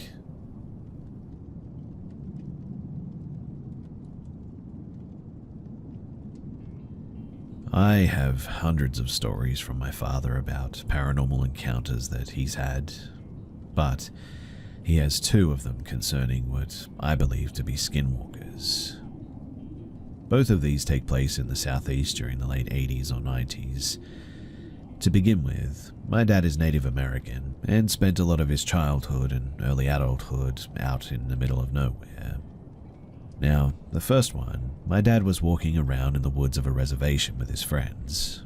His friends were back at the car. He was walking about 50 feet away from them when he saw another native man behind a bush, but he could immediately feel that something was wrong with him. The guy had no clothing as far as he could see, no jewelry or makeup or anything distinguishing. His hair was pulled back into a ponytail. They held eye contact for a long time. He said it felt like hours, but was in reality probably less than a minute and a half. He was sort of temporarily frozen with fear as well. He called for his friends, but none of them came. He turned to face them, then he looked back and the man was just gone. Within seconds, noiselessly. No sign that there was anyone there at all to begin with. The second, though, is definitely a lot closer to what most people think of when they hear about skinwalkers. My dad was out in a secluded forest when he heard a piercing scream very close by. He described it as a mix of a native throat cry, the sort of ah-yah sound, sort of mixed with that feral cat or hurt bird sort of sound. They brushed it off the first time, but then they heard it a second time. It was just as close as it had been before, despite them moving. They decided to get out of there at that point. It was deafening and about 10 seconds long, he said. It happened about 3 times as they were leaving, never once sounding any farther away or any closer.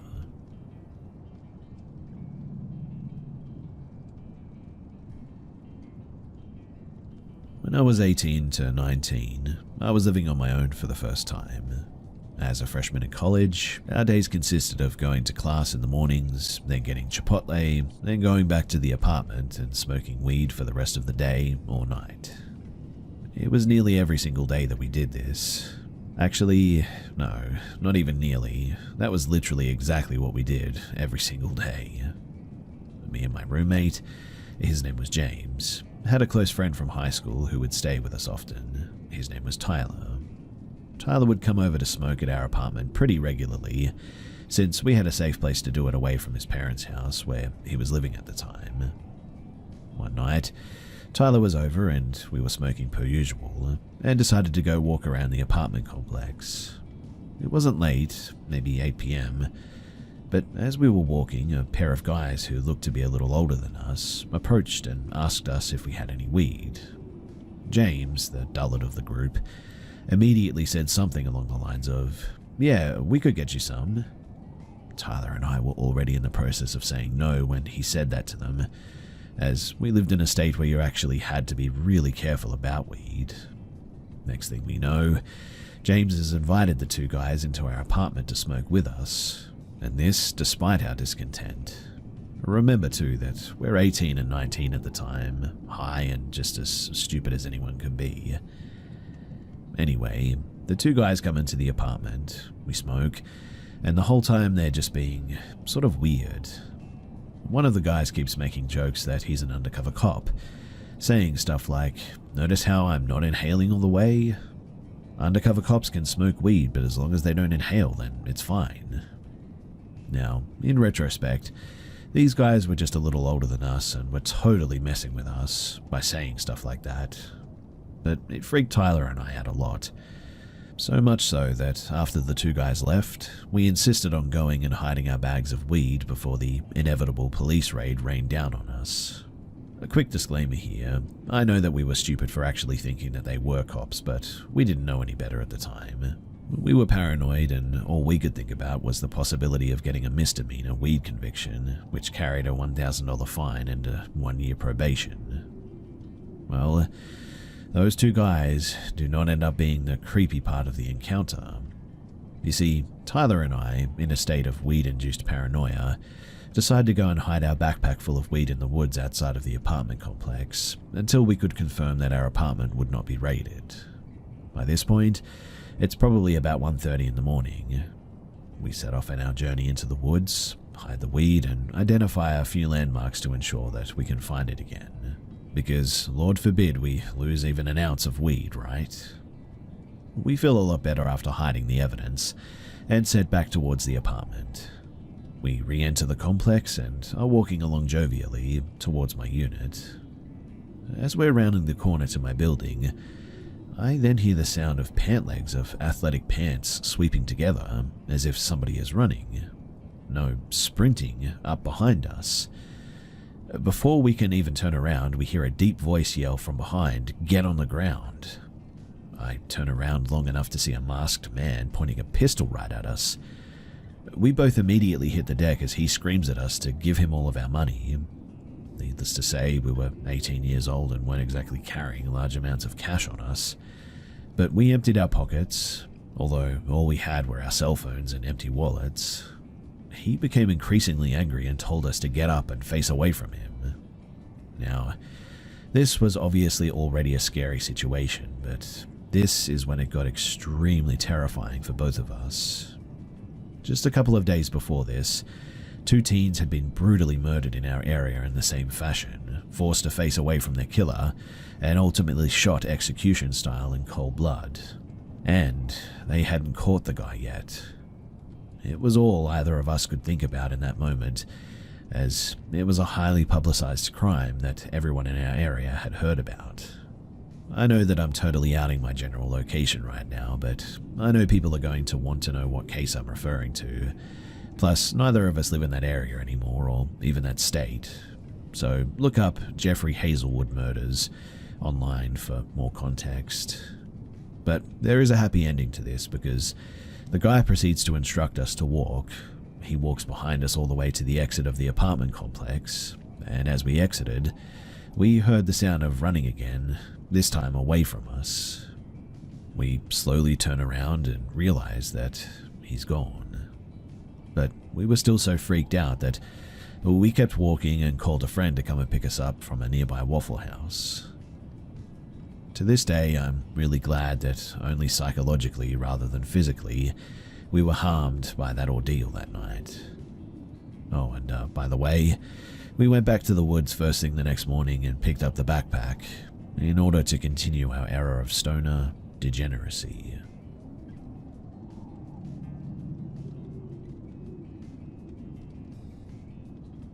This happened about 3 years ago, but I still think about it from time to time and it still creeps me out.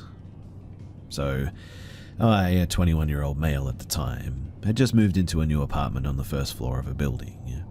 It was late one night, and my roommate was out when somebody knocked on the door.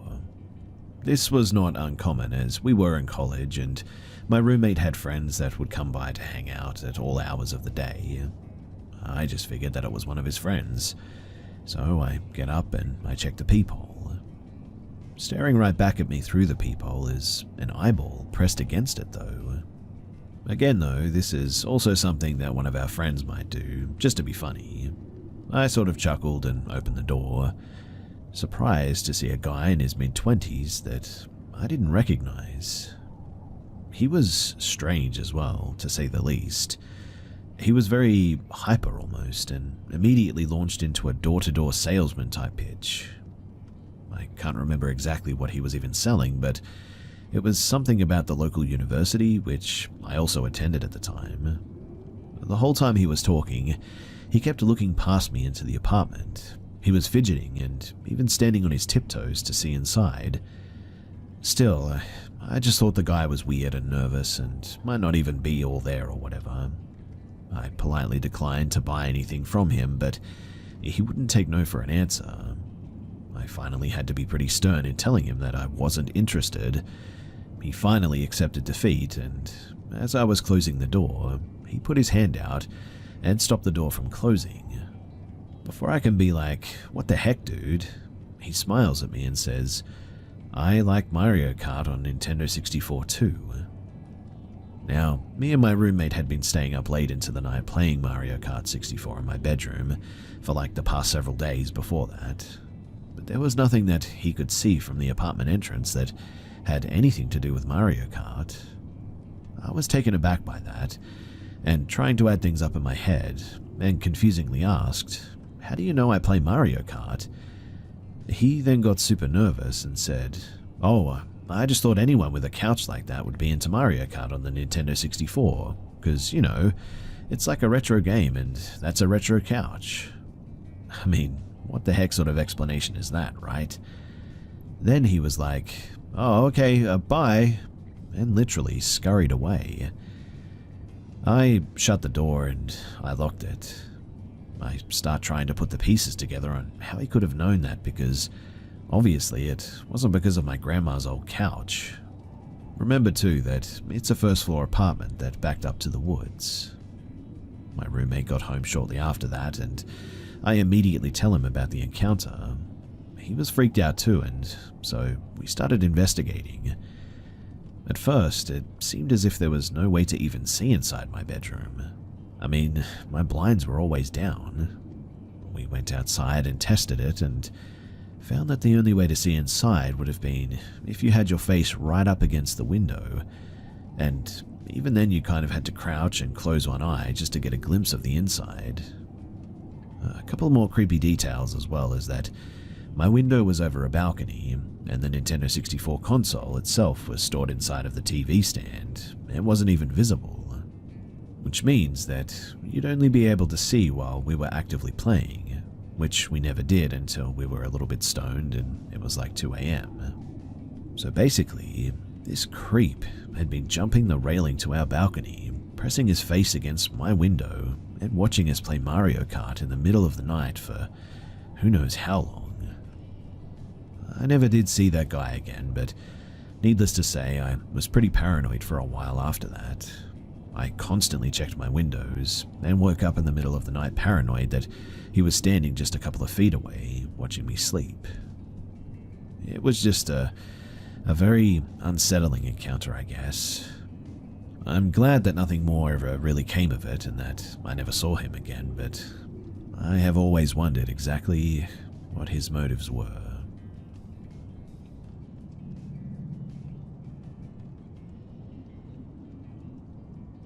When I was really little, from ages 1 to 5, we lived in a small mountain town in the middle of nowhere. It was the kind of town that truckers would stop at for a bite to eat, the kind of town that you'd pass through on your way to somewhere else.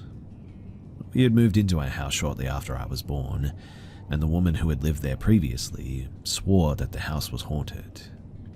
I never really put pieces together until I got older, I guess, but the woman had apparently claimed to hear children playing and laughing in the basement, but nobody was ever there. My family, being skeptical, didn't think too much of those claims, but a couple of strange occurrences would say otherwise. So when I was about 3, I would sit in the kitchen eating my meals, and in my line of sight was the hallway. My mum claims that I would always stop what I was doing, stare into the hallway and just point and repeatedly say "horsey," and then go back to eating my food like nothing had happened. She always got chills when I did that, apparently. A story from that house that my parents like to tell is about a remote control car that they bought me as a gift. Every night when I was in bed, they would put my toys away, which included putting the remote control car next to the fireplace in the living room. They would sit down to watch TV, and out of nowhere, the car would take off on its own. They always nervously put it back in its place. This became a regular occurrence, and at one point, they got fed up with it, took the batteries out of the car and the remote. They put the car back in its place and sat down to watch TV again. And yet again, that car took off on its own. They ended up returning the car to the shop that they had gotten it from, claiming that it was faulty. Since I was so young, I don't remember these 2 previous stories, but there is one thing that I do clearly remember from that house. As a kid, I would often be playing on my own as I was an only child. On a few of these occasions, clear as day, I would hear a woman's voice from right behind me. She never scared me, but she always stopped me in my tracks, and I would sit there for a moment contemplating if I'd actually heard someone speak